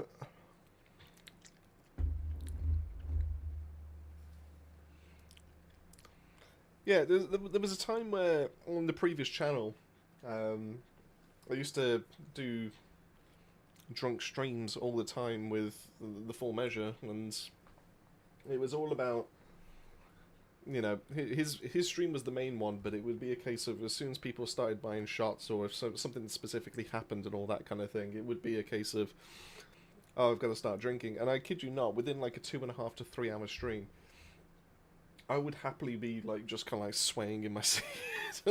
I'm not the biggest drinker, but I can handle a little bit and all that kind of thing. But considering how much we were downing that time, yeah, it was it was pretty crazy.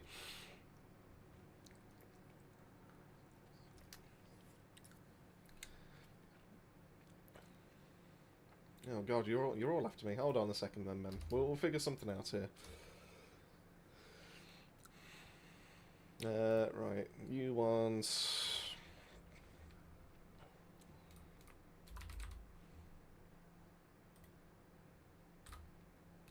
Just give me 10 cal. Yeah, we'll be fine with that. That's fine. There you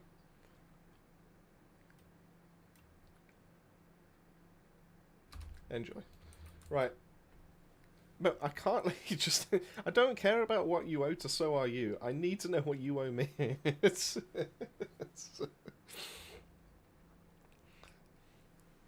I'm not So Are You's manager. I don't look after his finances.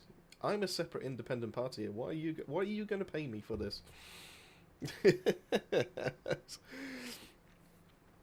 One malt. This is just a straight bourbon. That's all I got. So maybe we'll do a drunk stream one day. Maybe. We'll see. We'll you know, if you're lucky, if you neglect. Honestly, you go back and forth way too much. Which is it?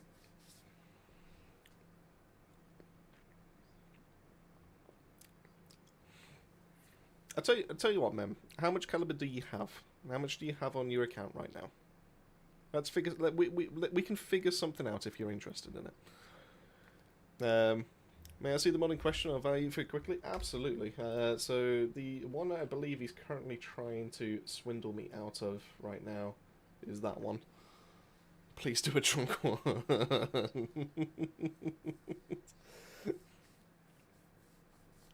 I think I've got like rum downstairs. I'm not a rum drinker. I just have a bottle of rum downstairs. You have 94.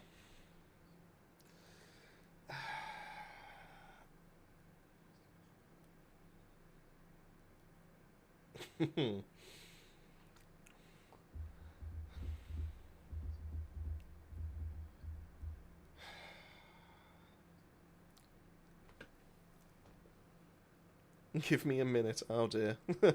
I was about to come up with a compromise, and the Black Knight might actually. I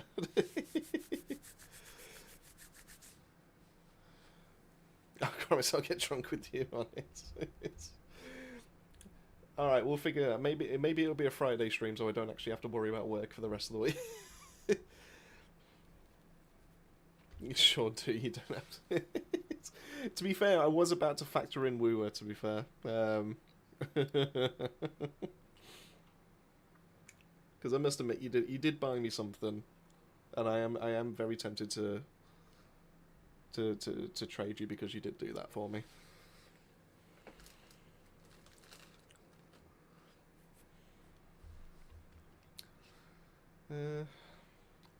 But I am also kind of curious as to what the Black Knight's about to come back with.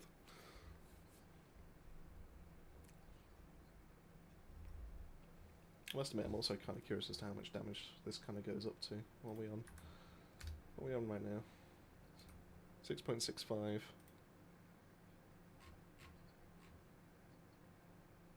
Do I have this? No, I've got to move it. I've got to move it around. Okay.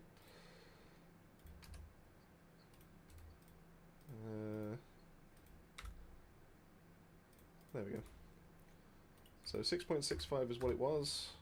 8.771. Jesus Christ.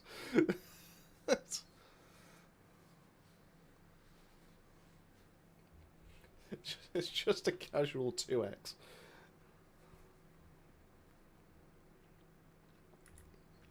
I suppose it technically does more than that, because that means you can take off the range mod. And this is just area suppression, so you could just...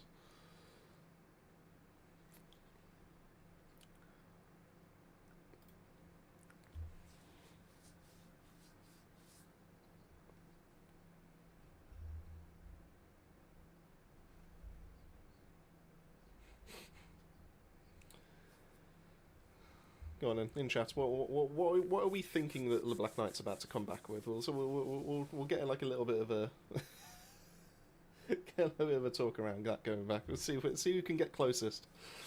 That easily show always looks very uninspiring. Another grind instance. Anyways, next. I mean, is your build better than mine? Yeah. I mean, mine's always better.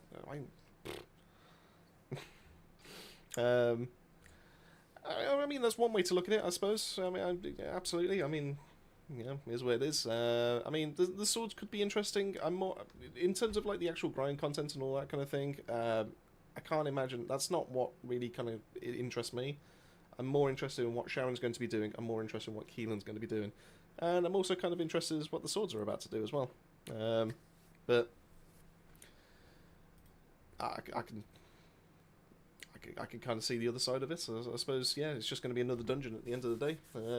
But, you know, more Ancestor mods.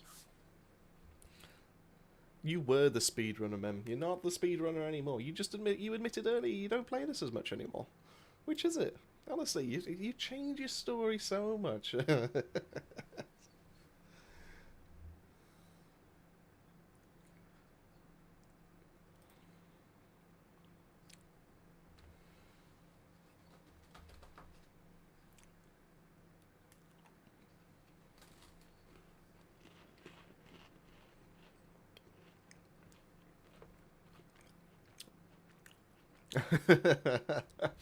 Mem, I just want you to know, if he does actually genuinely come back with saying something like 8k, I want you to know your woo-woo stuff that you bought me is just not enough to be able to cover this. I hope you know that.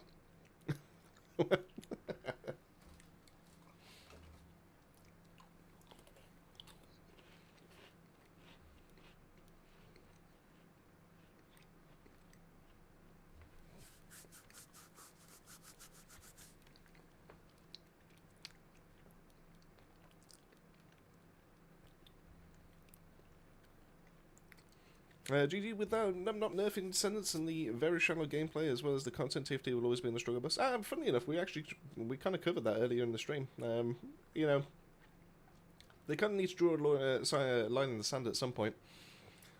But funny enough, it's going to be a topic for a video at some point, so we'll kind of see. But for the end of the day, the game can still be fun.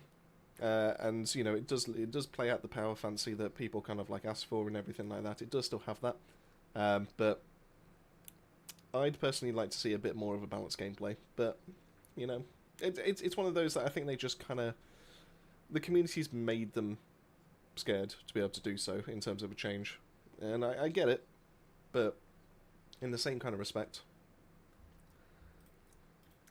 you know, here's what it is. You know what?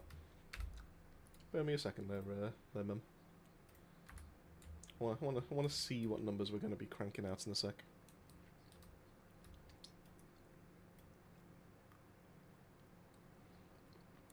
I didn't have all the Sharon mods in my calculator. Working on it. Need a couple of minutes. Sorry for the suspense. I mean, as long as you can put in a drum roll, and you got like a party popper you can do after you after you announce it. I'm all for it.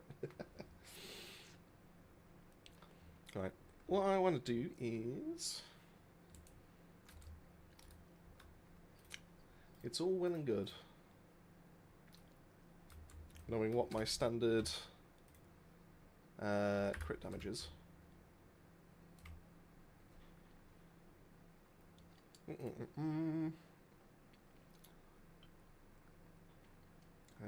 have 207 here. Got max crit damage here. This won't do anything for us, that's fine. Right, so I'm curious.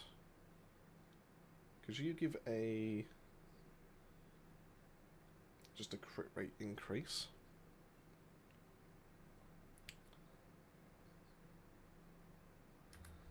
So if I go... Actually, I need to put the mod on. So if I take you off, put you up there, put you on,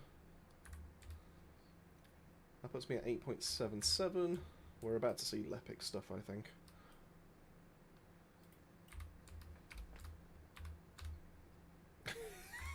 Oh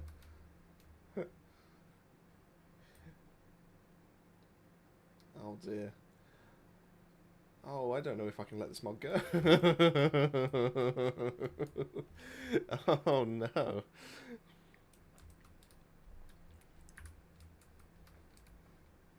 You're telling me I can hit 11x?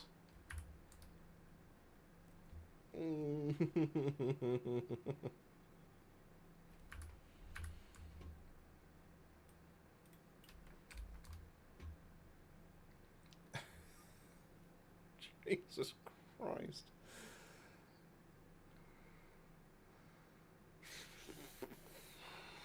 Bloody hell. That's...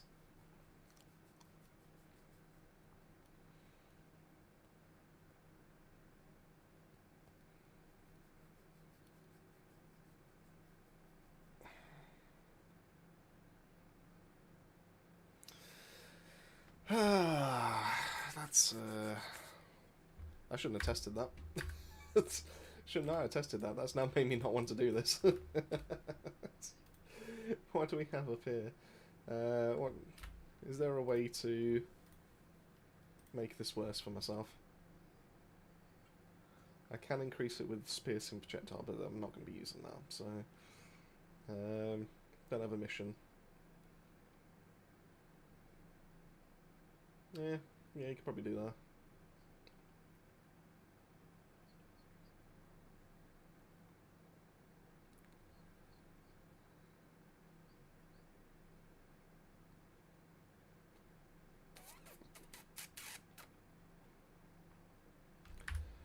I tell you what, Mem, you're gonna have to bear with me because there's a chance that I might have to use this for a video when she gets her buffs. We'll talk after that.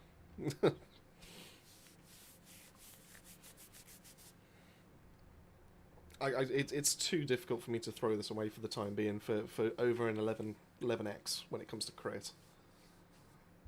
If she's going to get changed shortly. No, I've already claimed everything in the Battle Pass. Why are you showing me?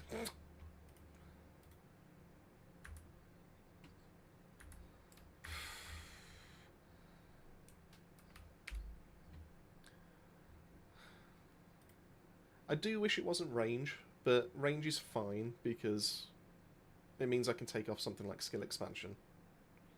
And I can go with something else.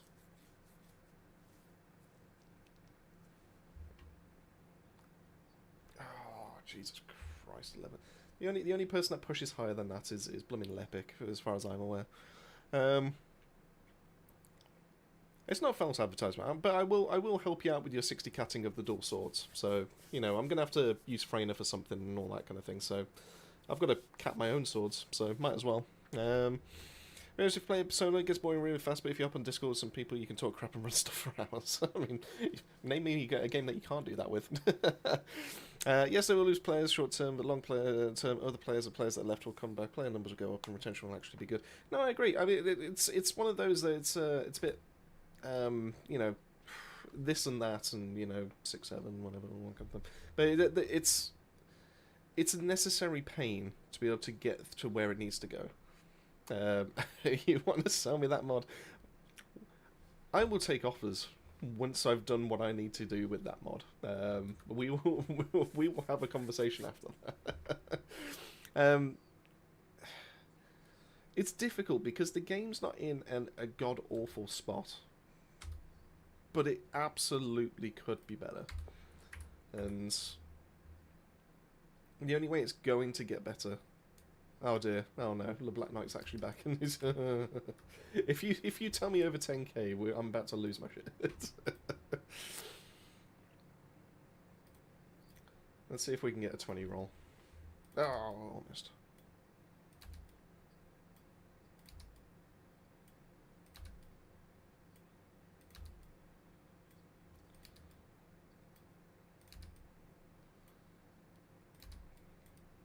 That's fine. I wasn't expecting over 20k.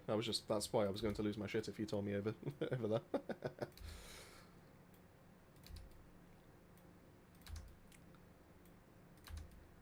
Come on.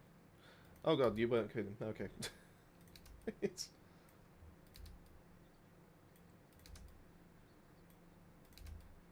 Come on, give me the roll I need.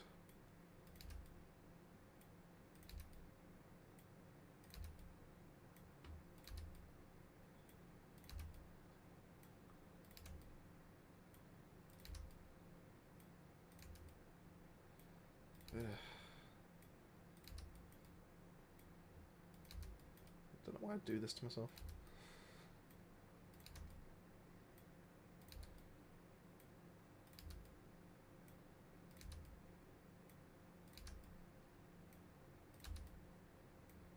Nope. That makes sense.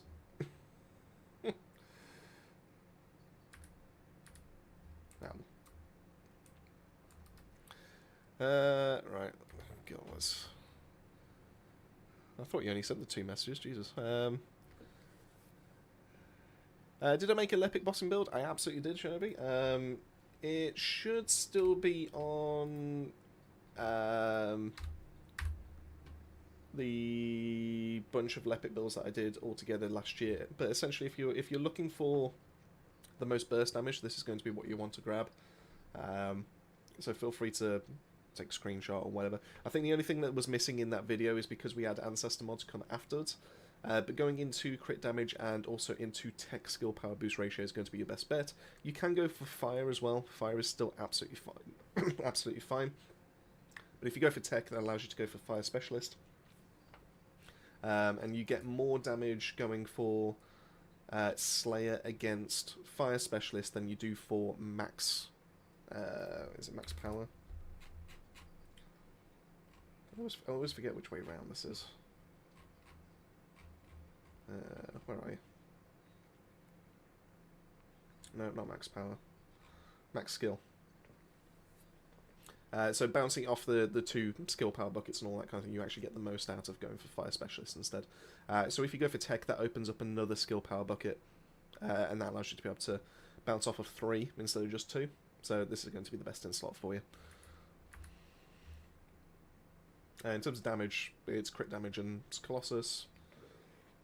And then in terms of tree, that's going to be what you want. With RK Reload, that gets you your skill critical hit rate. The only problem is that you can only do this with Ultimate Lepic because you need Firearms Master.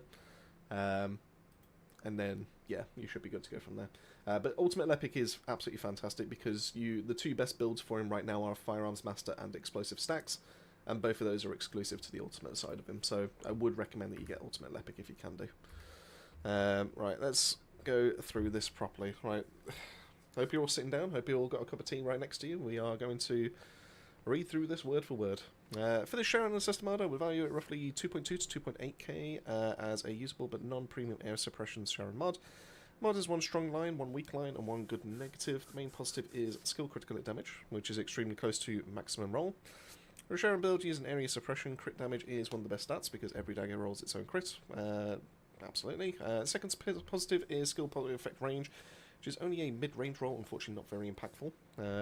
Yeah, probably true, I would say, for area suppression at the very least. Range helps slightly with area suppression, dagger spread, and frangible rounds AoE, but it does not increase DPS directly. Typically view this as a filler stat rather than a desirable one. Makes sense. Negative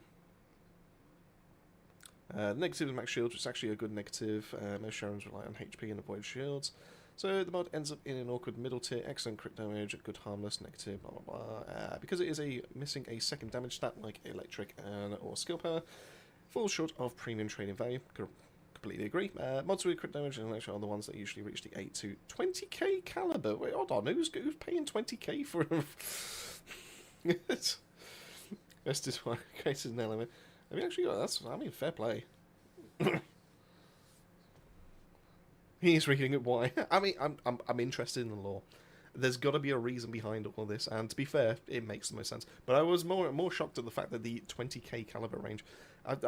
I've heard of like myths and all. Well, I assumed it was a myth of people paying like 15k for an ancestor mod. Like the fact that there are people that will pay up to 20k is insane. I gave the TLDR version. God. Actually, do you know what? We'll rock this build into War Crusher. Okay, give you the TLDR. Well, I'll trade you my Sharon. Oh, okay. Alright. Is it any good? And this is going to offer 50k for his bunny mod. Are people mental? Like, I haven't seen a single mod that has been worth 50k. Which one is it? Is it the one that's crit rate and damage, or is it the one that's oh, Mem's not even here. Oops. Or is it the one that's is triple red that absolutely was not god roll? It was the crit rate and damage. It's not worth 50. Oh god. Players confuse me. I swear, people are just bumping up the market for the sake of bumping up the market. Yeah, people mental. Yes, we play in this game.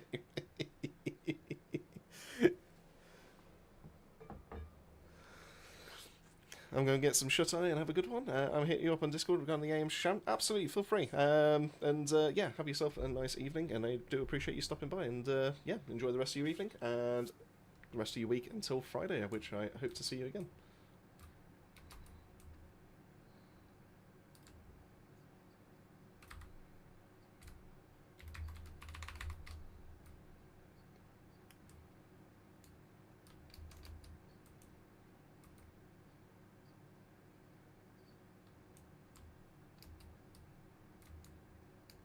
Yeah, man. There we go. Whoop. Abandonment. I must admit, I completely forgot that I went into the training range. Left you in the party. I assumed you were still there.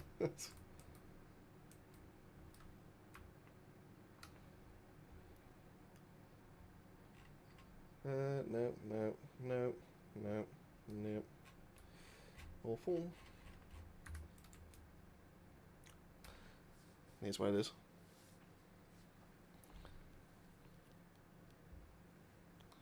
I sent you mod.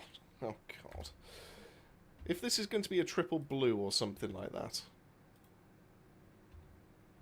Oh, okay, it wasn't as bad as I thought it was going to be. That's actually not a bad mod. Yeah, I'm surprised you actually want to get rid of that. That's actually pretty good.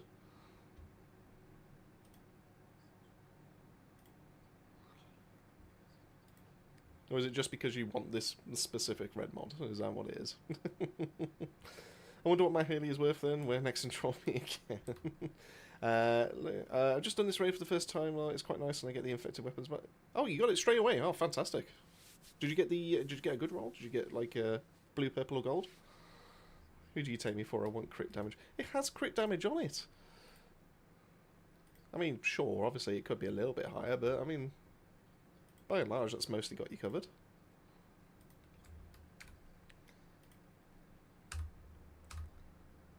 I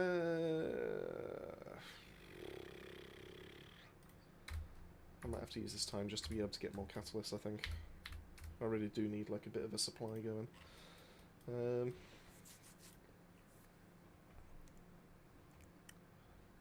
But it's not high enough.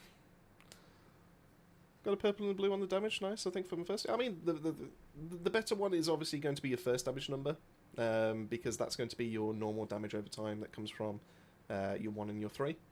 So, you know, that's going to be where most of your like mobbing damage is going to be coming from. So if you've got the high roll in that, then that's absolutely fine. That's essentially what you're after.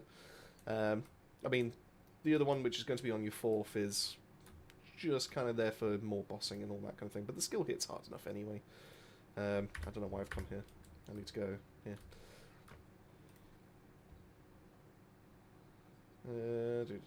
So I got a few there, okay. Oh. Nope, nope. Yay. Oh dear.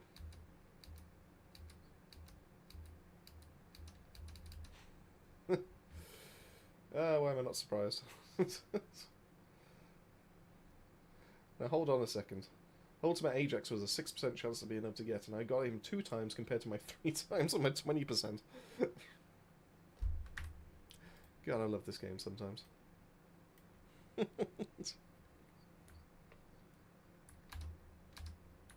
Fantastic.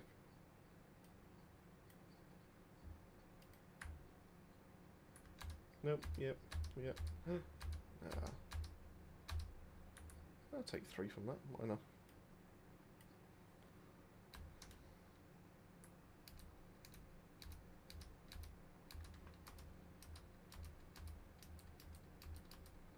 Just think, there was a time we had to fight a boss to be able to do this.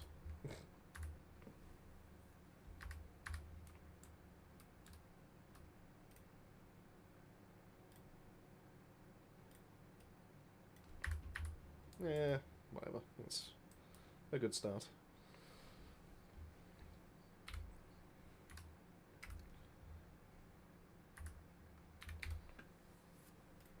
Let's get a few more done. And then we'll do one last Wall Crusher, Wall Crusher midnight, and then I'll probably just call it, and then just get my head down ready for script writing and going through the dev live and all that kind of good juicy stuff ready in the morning. So, but yeah, anyone would think that Nexon was getting me ready for Sharon to get a proper update.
Imagine the market value going up for that mod when we find out that range is actually so important now for Sharon. We'll see.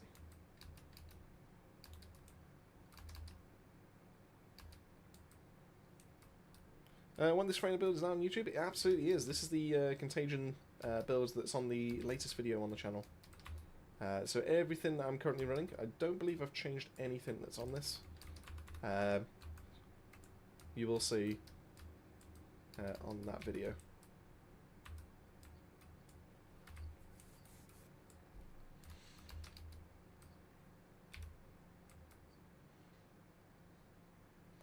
It does talk about like essentially the main points about it and how it all kind of comes together. The one thing I will say is Ancestor mod and all that kind of thing. The main reason it's currently this damn strong is because this also feeds into Infected Weapon and everything like that. If you are after some Ancestor mods at any point, just let me know. I can go through everything that I currently have. I've got some decent ones, just kind of like kicking around. I can't guarantee that I'll always have like absolutely solid ones, but I will absolutely have something that you can use. So yeah, just let me know, and I'll see what's currently going spare. But you can catch me on the Discord for that, and we can arrange.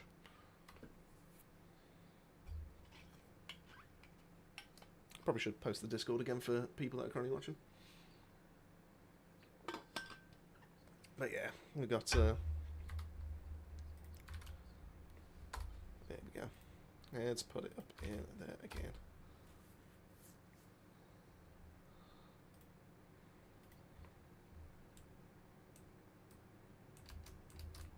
I mean, I don't need all these Ancestor mods, and I'm not looking to make a profit on them in most cases. Well, I say in most cases. In any case, I'm not looking to be able to make any kind of profit. It's hailing. My monitors are coming.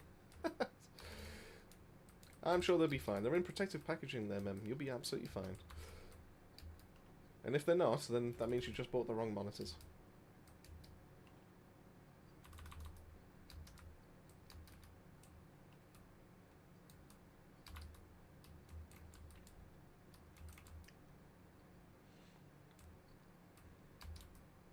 But yeah, if I've got things to be able to share around, I'm more than happy to. I mean, heck, I've got a little bit of a reputation over in the official Discord for TFD, because like one of the early days of things being tradable, I tried helping someone out because they said, "Oh, I need this for a bunny or something like that." I can't quite remember what it was. I think it was for bunny. It might have been like a wave eruption or something like that, and I let it go for real cheap. And then people, not myself, I had no idea, but people outside of me went, "Hold on, is this the person that you traded to?" And they put it up for sale pretty much straight away for like 3 times the value, if they at least. I was like, oh well, just goes to show you try and help, and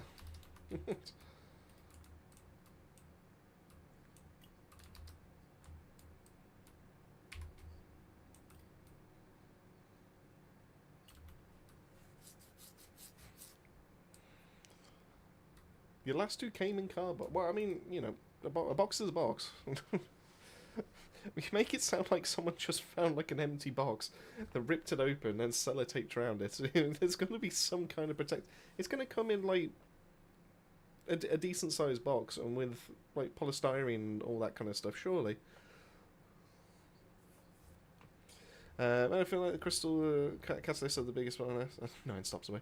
I'm saving them because I'm not sure what to invest on. Do you have some tips on how to acquire them besides research? So you have to research, unless you're planning on buying in the shop, you kind of have to research regardless.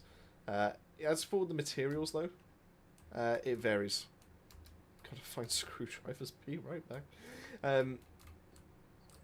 So one of the fastest kind of methods, I think it's the blueprints that are basically the problem in most cases, which is my bottleneck anyway, because it essentially requires you to be able to run these kind of missions just as fast as you can and just farm them out.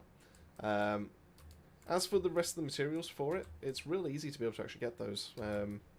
So once you get to hard mode, which by the sounds of things you almost are, Void Vessel is going to be your best friend. Because it gives you all of the materials that you need in small quantities, but it gives you the materials. So as long as you're running 400% to be able to get your blueprint, and then you're also running Void Vessel to be able to get your materials, you'll essentially have, as long as you're dedicating some time towards it, you'll essentially have like an unlimited supply of them. You've just got to wait the best part of 7.5 hours to be able to craft one.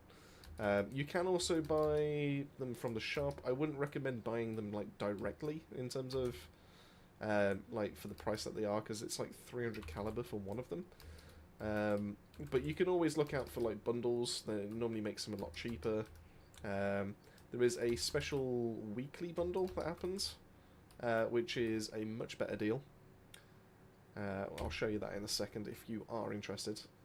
I mean, it's still a little bit on the expensive side, but it just depends on how desperate you are and if you've got that expendable income or not.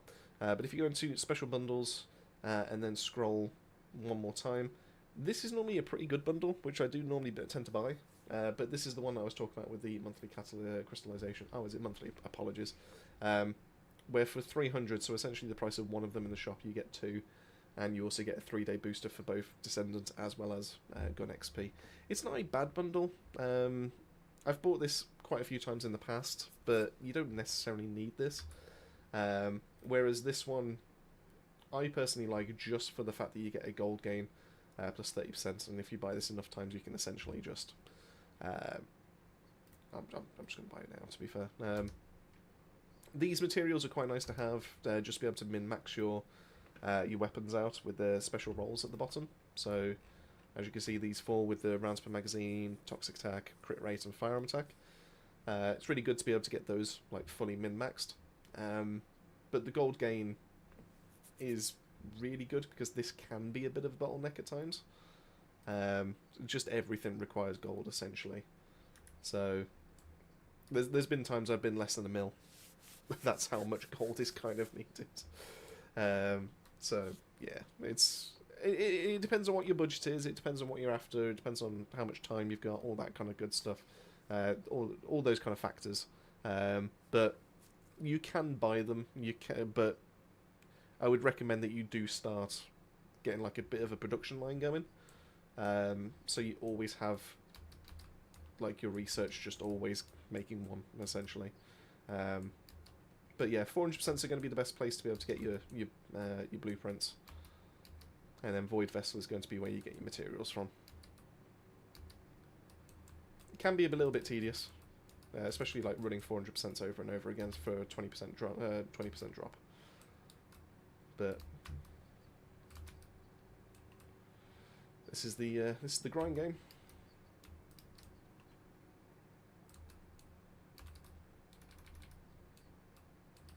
How'd you get a lot of Kuiper?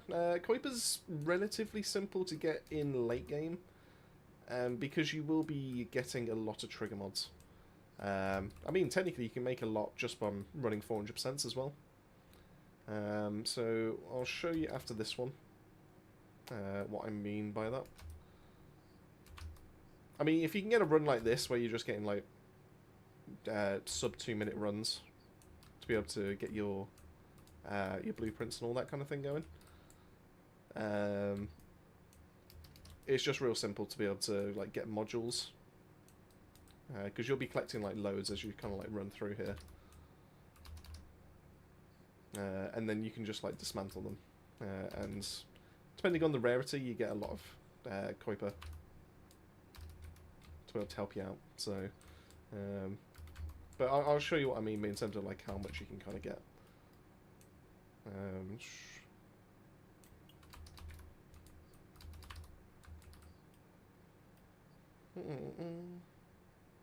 we go. Right, so if we head back to Albion, I love that the new farms, or the current farms, are so much easier than what we had to do back in the day. Now it's much more streamlined. In the past, it was mind-numbing. But yeah, if you're after a lot of Kuiper, basically just keep running those missions, or do your wall crashers, do anything that's going to be giving you trigger mods, so things like in Axiom Plains. You come over to this guy, and you can see him. If you dismantle a trigger mod, so you'll see that every single one you dismantle, you get 30k. So in this case, if I go to new, I can dismantle essentially everything that's new, because most of it is utter tosh.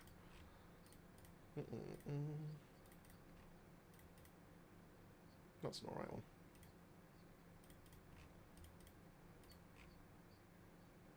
Yeah, we'll keep that one just in case anyone wants it.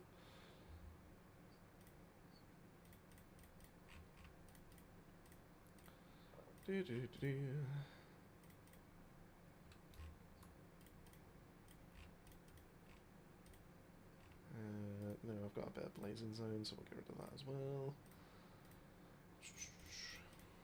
As you can see, it's mounting up massively.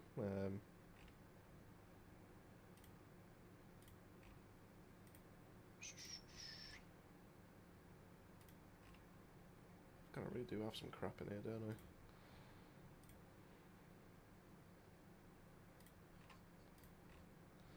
Yeah, so 62 mods gets me 1.8 mil. If you don't have trigger mods just yet, you can just dismantle normal things. So every single blue gets you 300. If you go to rare, that's going to be 900 because that's how you take it off. Yellow is going to get you 1,800, and then a red is going to get you 4,500. If you collect a bunch of mods like this and you just have duplicates, you can just hold down in this mod, not this mod, in this selection on the shop. Select duplicate modules. It will select everything that you already have a copy of, and then it will just tell you how much you can just dismantle it for. So that's also going to help you out as well. But I'm keeping those because I want to combine them. So yeah, so there's just a number of ways that you can do it. Those are the easiest anyway, I would say.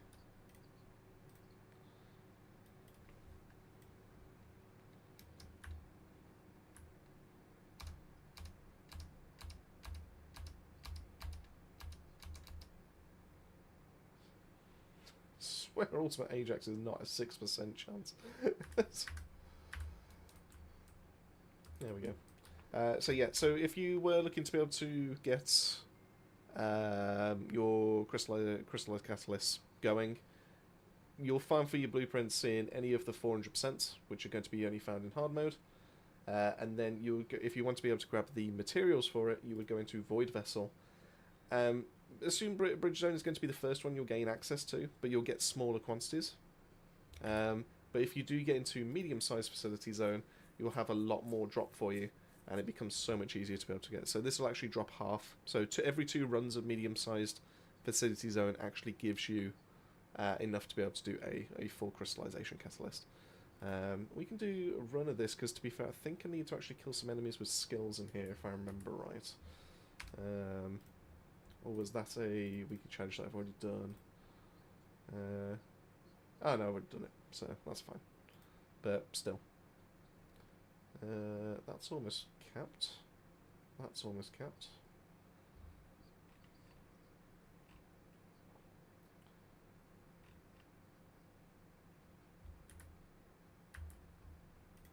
We could probably do it with Inez, but it might be a little bit of a tiny struggle when it comes to the boss, but we could see. The alternative is to use Bunny.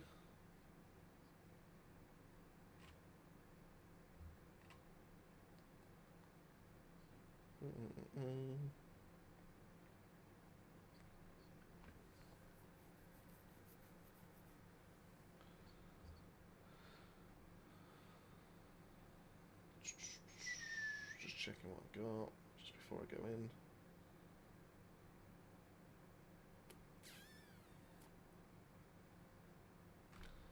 No.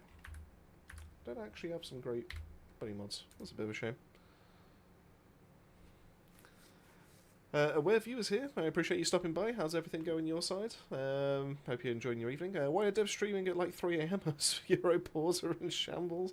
I completely agree with you. It's going to be at 2 AM my side, and it's honestly awful. But that's every single dev stream, so you'd think I'd be used to it by now. But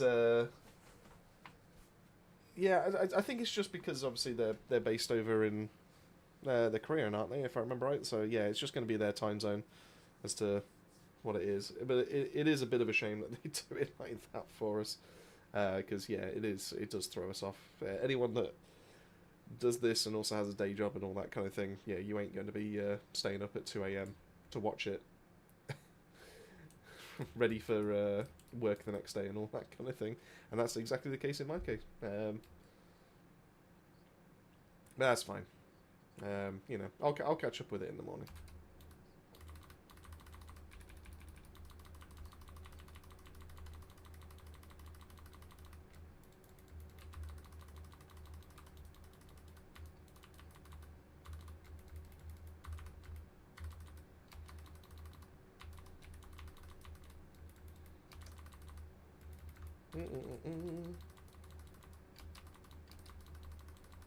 No, I'm not doing that. I don't blame you.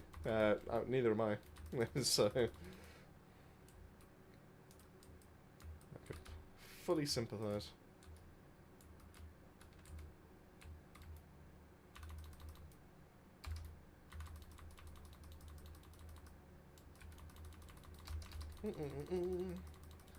It's fine. What's a few hours gonna cost?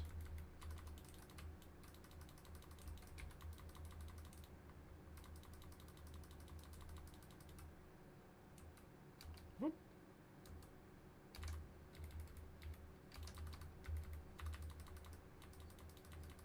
There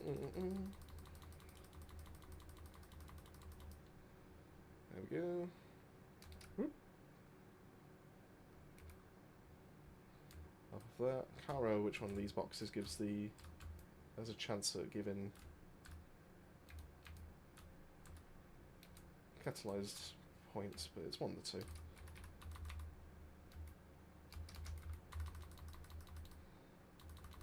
There we go.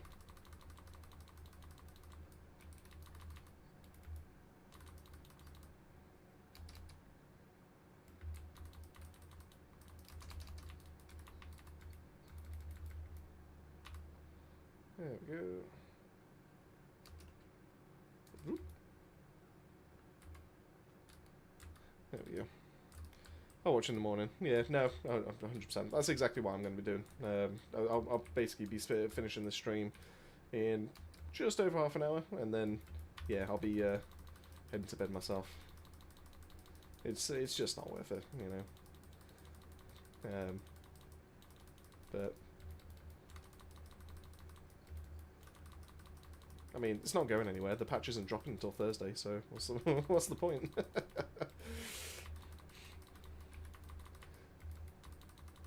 So, it is what it is. I want to say your latest Freyner video helped me quite a bit. Oh, well, I really appreciate it. Thank you so much for stopping by to be able to let me know.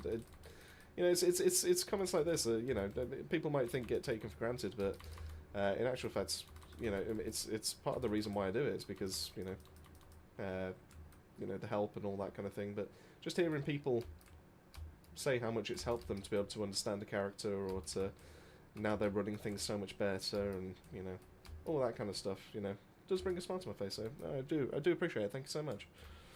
You know, you're more than welcome. I mean, Freyner I've dropped quite a few hours into, so least I can do is bring all knowledge to people, so you don't have to do the exact same testing that I've done and the hours that I've spent in the lab and all that kind of stuff. So yeah, absolutely not a problem. I think it's going to cost a few hours of my life, and that's it. I mean, fair enough.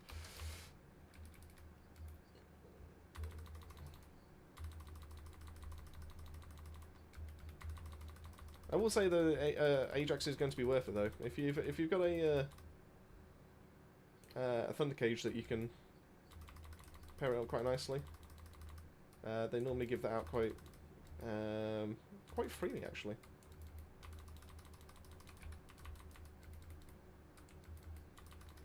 No, just does not want to crit on the boss.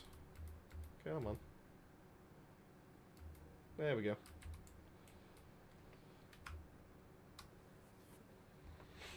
Yeah, so there you go. So as soon as you get one of these runs done, yeah, you get half a catalyst going there. You also get a bunch of different materials as well, which also help you out. This will also help you build, I believe it's the swords, if I remember it. Yeah, so you can build Shadow and Deus Ex. So you will be running this quite a bit, so get used to that. But you can also get this resource box, which will also drop you extra materials. This will give you a full catalyst there as well. And then you can also get the gold and all that kind of thing. So we'll grab an extra bit of gold. So yeah, go. All right, you have a good one, mate. I'm after bed. Fair enough then. You enjoy yourselves, and yeah, hopefully the dev stream's an interesting one for us to wake up to in the morning. So yeah, hopefully I'll catch you around. I mean, if you're interested, my next stream is going to be Friday evening at 9 PM GMT. So yeah, hopefully I'll be able to catch you around there. But have yourself a lovely evening.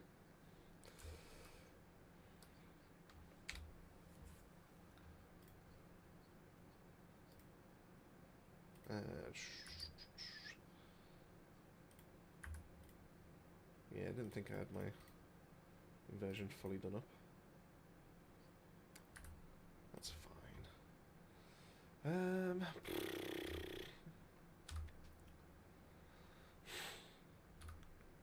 I crazy? I want to play a little bit of SMO. When will I be able to get the Hypernova? Difficult one. I believe you're going to be able to gain gain access to it in the next, not season, next episode maybe, because I don't believe you can pick it up from what's his face, Deslin in Albion just yet. So normally when it comes to Battle Pass weapons, they take it away for an episode, and then they bring it back on the very next one, ready for you to be able to buy. It's almost like a FOMO kind of thing. Like, you should have bought the Battle Pass to gain you full access to it and all that kind of stuff. But so yeah, so this chap here, right here, Deslin. If you have a chat with him, trade limited weapon, and it will give you all the available kind of like Battle Pass, like previous Battle Pass weapons, so you can fully maximize your arsenal. So yeah, you can get Exterminator, which was not the last one, but the one before. And then, you know, everything that was before then. Malevolent's still relatively usable. Vulture's not too bad. Excava's pretty good, I would say. Sigvor, you can probably just leave, you know, but max it out if you can.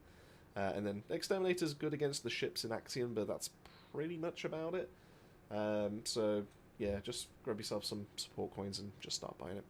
Alex30422 is here. Exterminator is the latest Deslin gun.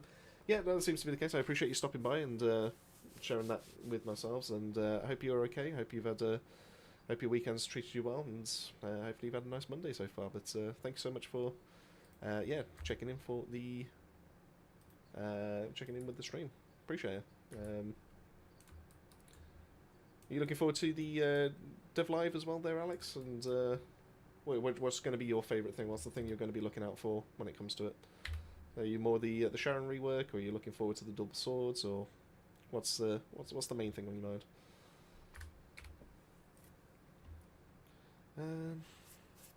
Yeah, I kind of want to play a little bit of SMO.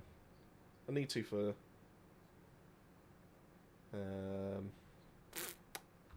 the how to fix your SMO.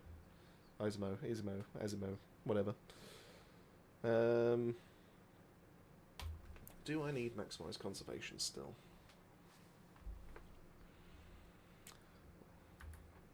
Possibly. Question is, if I didn't, what would I replace that with?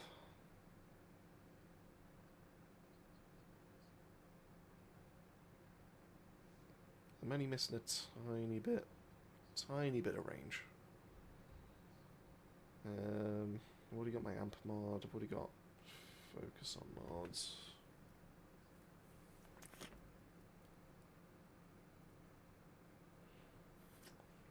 Doesn't need duration.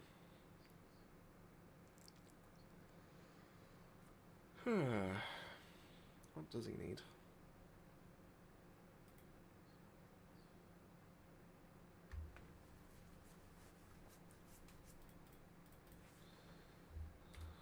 Sort out the housekeeping of it.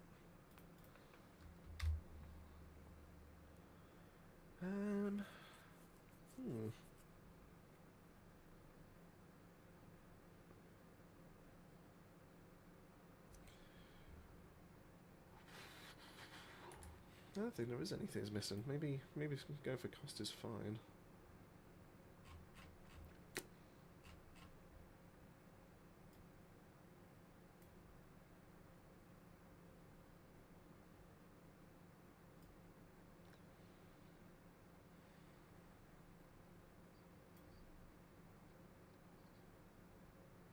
He's got no toe.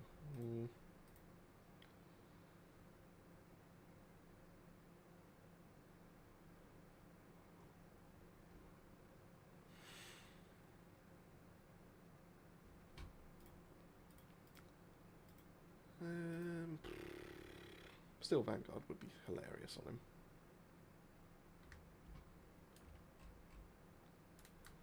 Yeah, I don't know. Kind of have low expectations. Any update is a good update. Yeah, I suppose you're right. I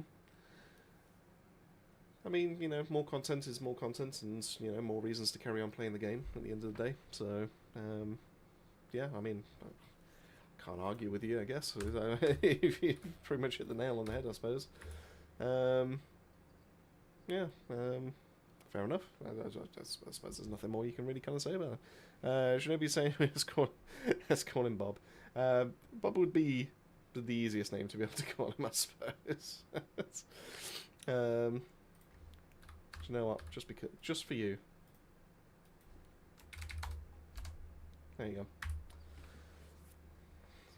He's now the Bob loadout. Might as well get a little bit of.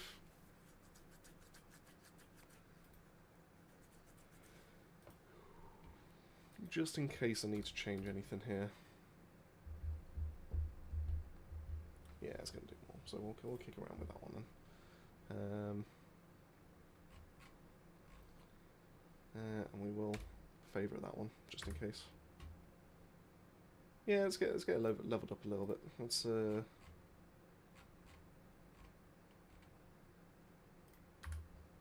know where we're going to do it though. Maybe Axion?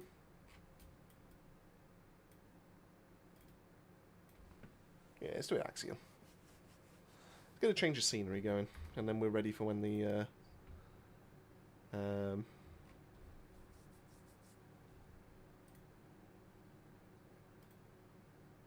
yeah, we're ready for when the Colossus drop in them.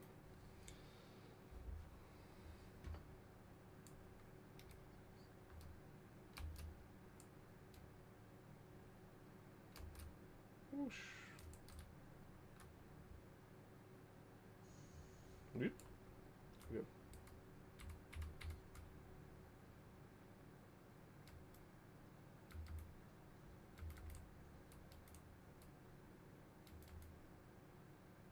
No, someone left.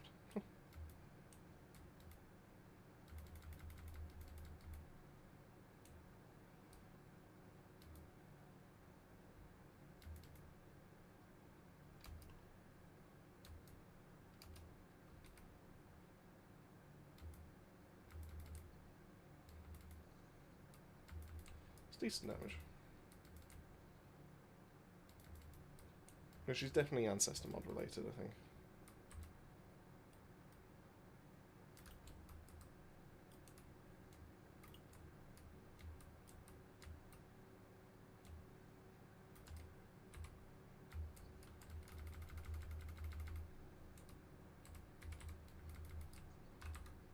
Yeah.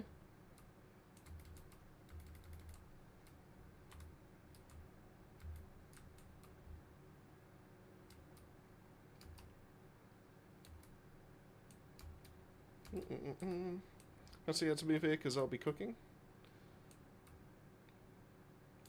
Oh, do you not have a Twitch on the phone then, I take it? Is that what? I was trying to figure out why... I was trying to figure out... Oh my god, is he cooking? He's not cooking his PC? Like, well, why can't he cook? But no, that's absolutely fine. To be fair, though, I do appreciate the support over on the Twitch side of things. I think we've easily hit the what we need goals-wise to be able to run affiliate now, so hopefully tomorrow I'll be able to have that good news. Fingers crossed for that.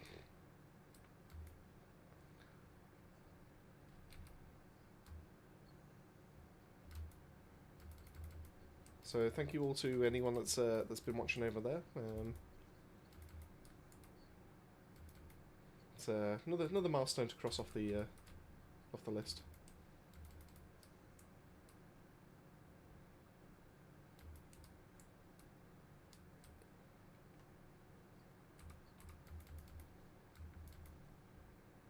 There we go.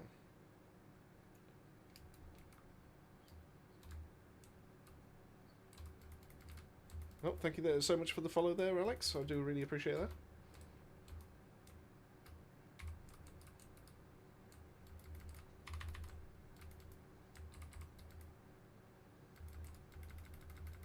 There we go. What does that put me up to? 23? It's fine enough. Mostly after that, I suppose. Actually, that's a point. Am I still missing a...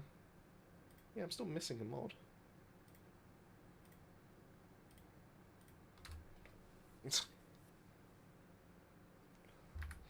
one single mod just keeps avoiding me. It's impossible to get.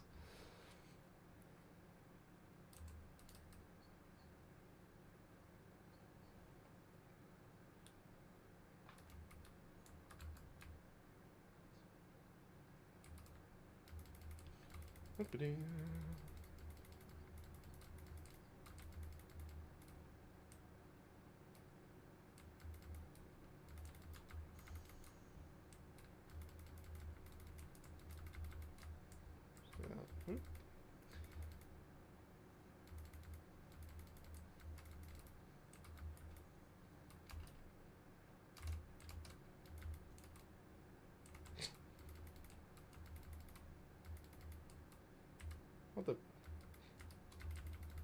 what was that all about? It's just randomly stuck there in the mud.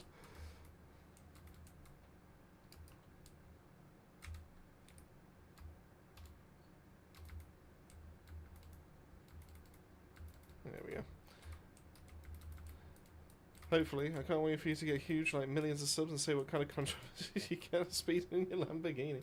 God, living the dream, eh? Imagine if I was able to pull that off. Nah, that's never gonna happen. To be fair, I'm very comfortable with this just being a hobby that I just get to enjoy from time to time. You know, if it became a career, it becomes a career. But part of me does think that if I ever did like get to that point, would I enjoy gaming as much? But I suppose I won't know unless it actually happens, I guess. We'll see. You know, I'm not against it happening, but I'm not desperate for it to be a reality either.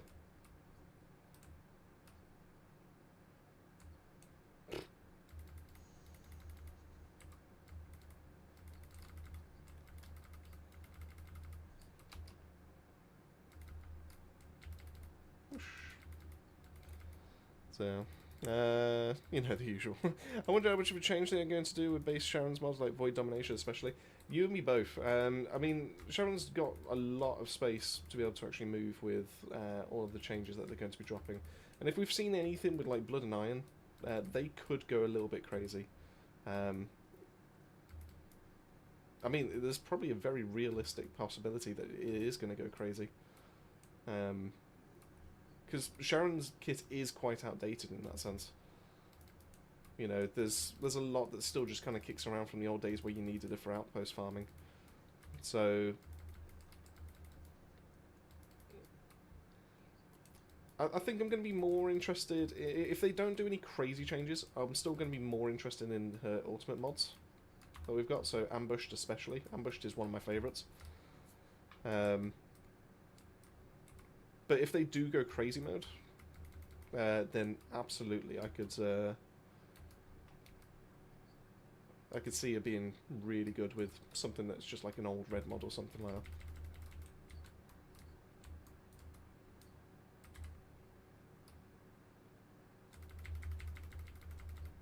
that. Ow.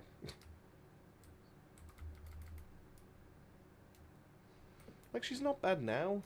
Like, I can't really complain. It's not like she's, like, so awful that you're just never going to want to touch her with a 10-foot barge pole or anything like that.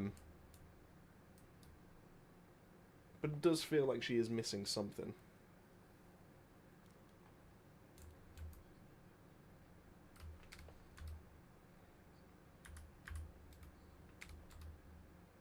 That's fine.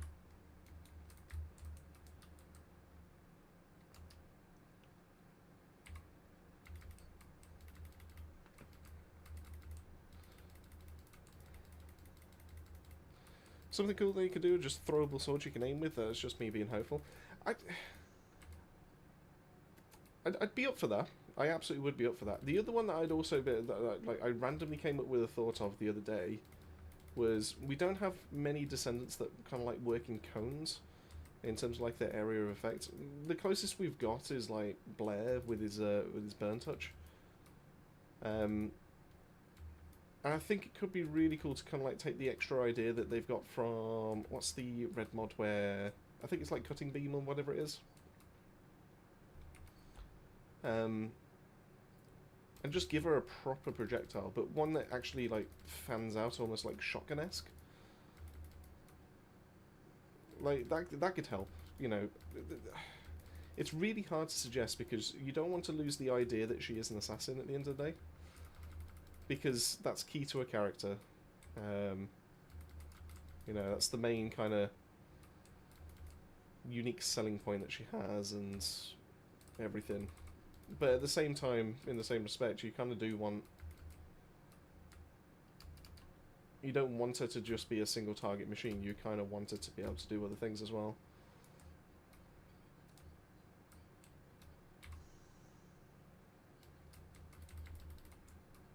There's also the fact that she doesn't have... Well, I mean, you know, Blue Beetles...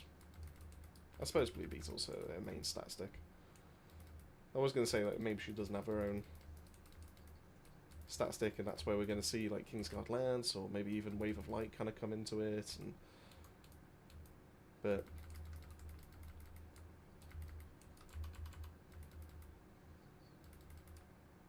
I suppose it's still a possibility.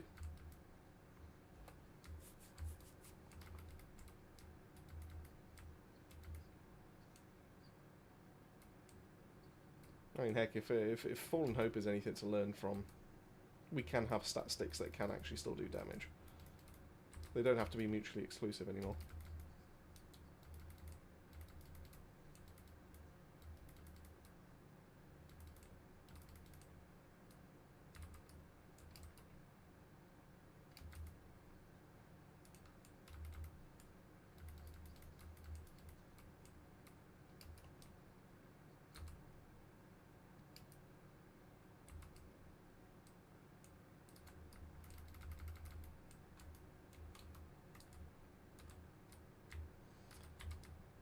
Make it so Wave of Light actually is just like...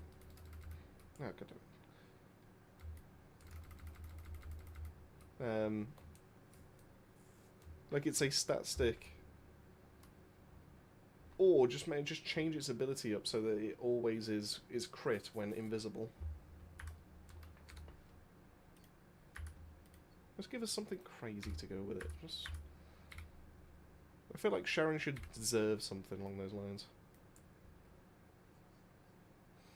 Ebus should have been feeling as a Sharon, unless Sharon's base 4 still counts. Can't say I've tried it actually, come to think of it.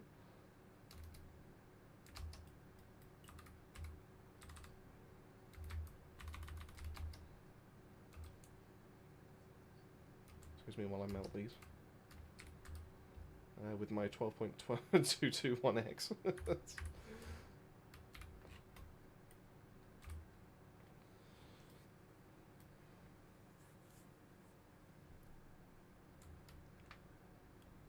At this point, does this work if I...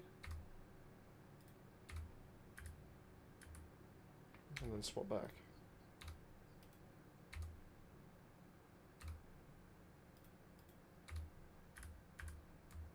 Oh, it does reset your cooldowns. Do you know, I've never tried that before. It makes the most sense now that I think about it.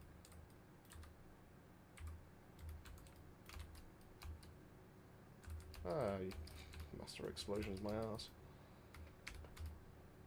Woo.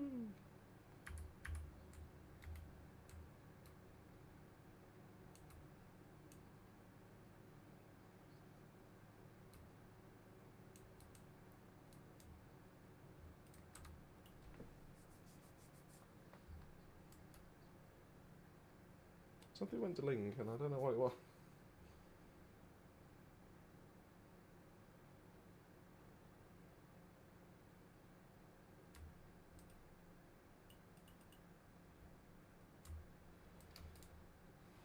No.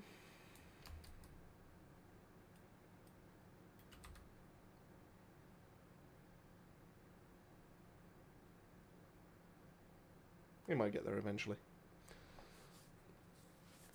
I'd love if the devs took Harris, Eugen, Dyer mechanics approach and implement. Oh, no. Is that it? Nope. Don't know.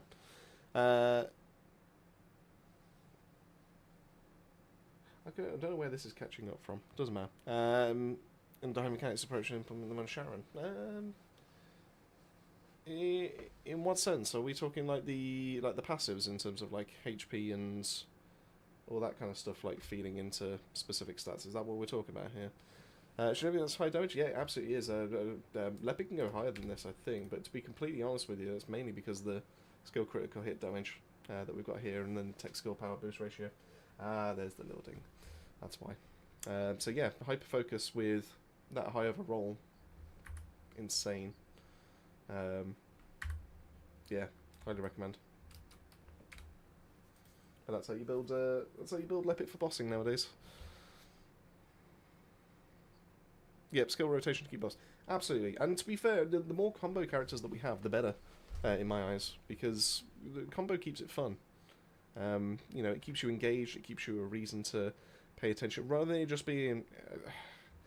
I hate to be that guy, but you know, as a self-proclaimed back in the day Freyner main, Freyner is insanely simple to be able to play because you just cast a skill.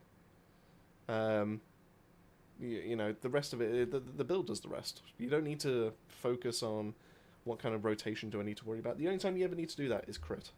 And that's because you've got to pay attention to what the Luna's doing. You've then got to be able to land a critical hit with your weapon.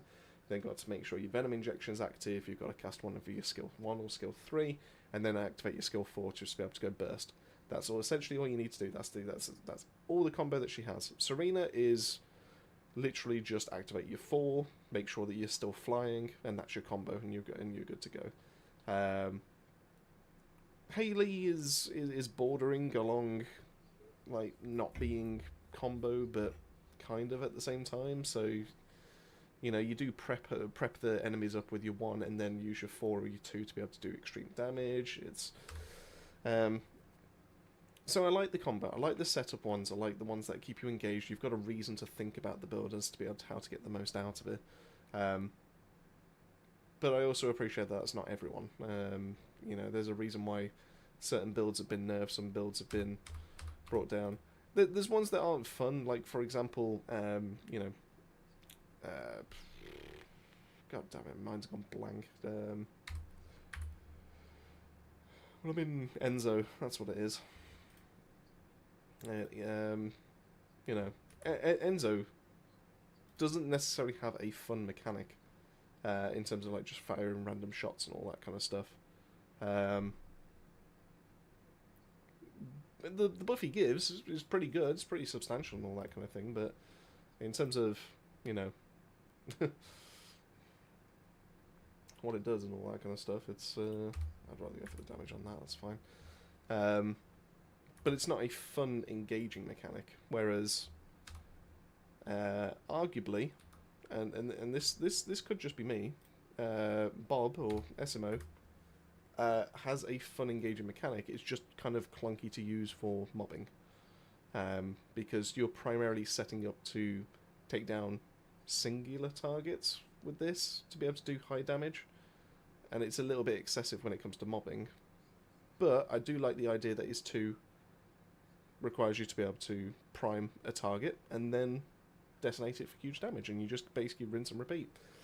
He just needs a mobbing kind of setup, which he kind of lacks. I mean, he can mob, but he's missing something.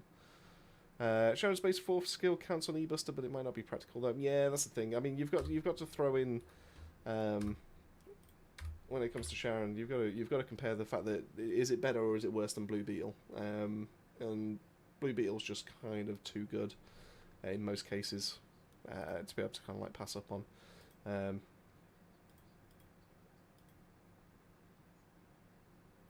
Yeah, it would be, wouldn't it? Yeah, tracking projectile. Yeah, that makes sense. That being said, though, if they do go the suppression route, you could potentially build into crit rate a little bit more. And then if this ever did get tracking ability on it, it would have to change its tag, and then in which case you would use E-Buster. You know, faster movement speed, because it's an SMG instead of a rifle. I think it's got better rolls in terms of what it can actually have on it, if I remember right. Yeah, so you can have 3 yellow cores, which is pretty much good to go. So you can do your double sprint speed and your grapple, so you'd have plenty of mobility as a Um, the only thing you'd need to worry about is just making sure that you're still 100% crit rate, but Blue Beetle just kind of like eases up on that, so you don't necessarily need it on something like your Ancestor mod or anything like that. But we'll see. I'm interested. I'm interested to see what they're going to do. Enzo was tiring. I mean, yeah, you're not necessarily wrong. He's better if you build into duration. But you need a lot of duration for him to get going now. I must admit though, once you do build him into crit, I do think that Focus Fire is pretty much one of the only mods that you can actually kind of use on him. But once you do actually build into like crit rate, damage, and duration, all that kind of thing, and you go pretty hardcore with it and all that kind of stuff, then you know this passive isn't too bad. It's just kind of clunky, a little bit awkward when you can only have so much duration, all that kind of thing. But if you only have to activate it once every like minute, every 2 minutes, or stuff like that, it's not the worst thing in the world. Which reminds me, if anyone wants a triple red, when it comes to Enzo for certain things, let me know.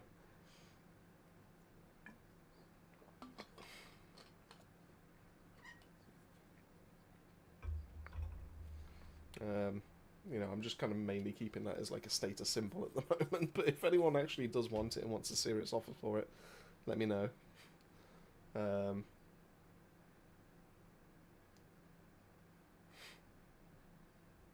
That's because everything's changed. Ew.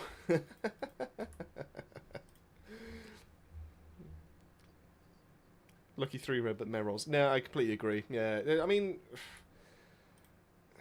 it's not awful. I mean, you know, it could be absolutely worse. You know, the MP's kind of okay as like a stat, but duration up's fantastic, and you know, I was happy with that. The Dimension skill power boost ratio is not too bad, to be completely honest, because his actual explosive drone and basically his offensive skills are all Dimension based. So you know, I can't really complain from that kind of point. You know, more skill power into that, the better, really. And you know, duration with that and max MP.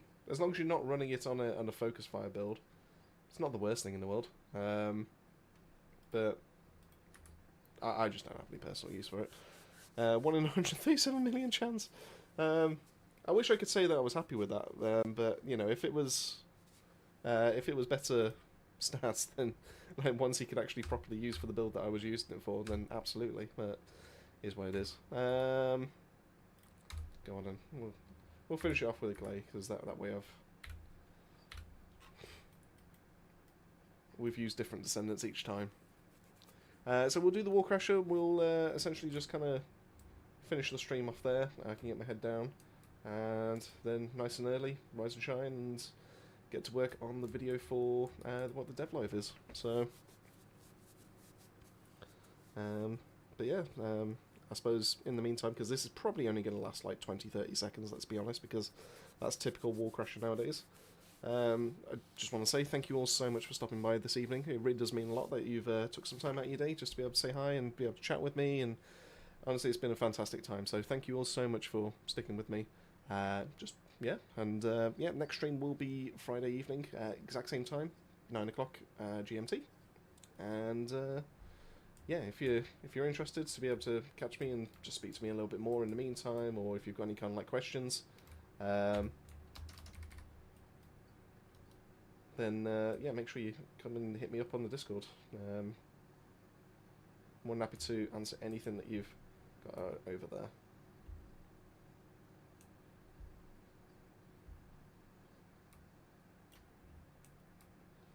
There we go.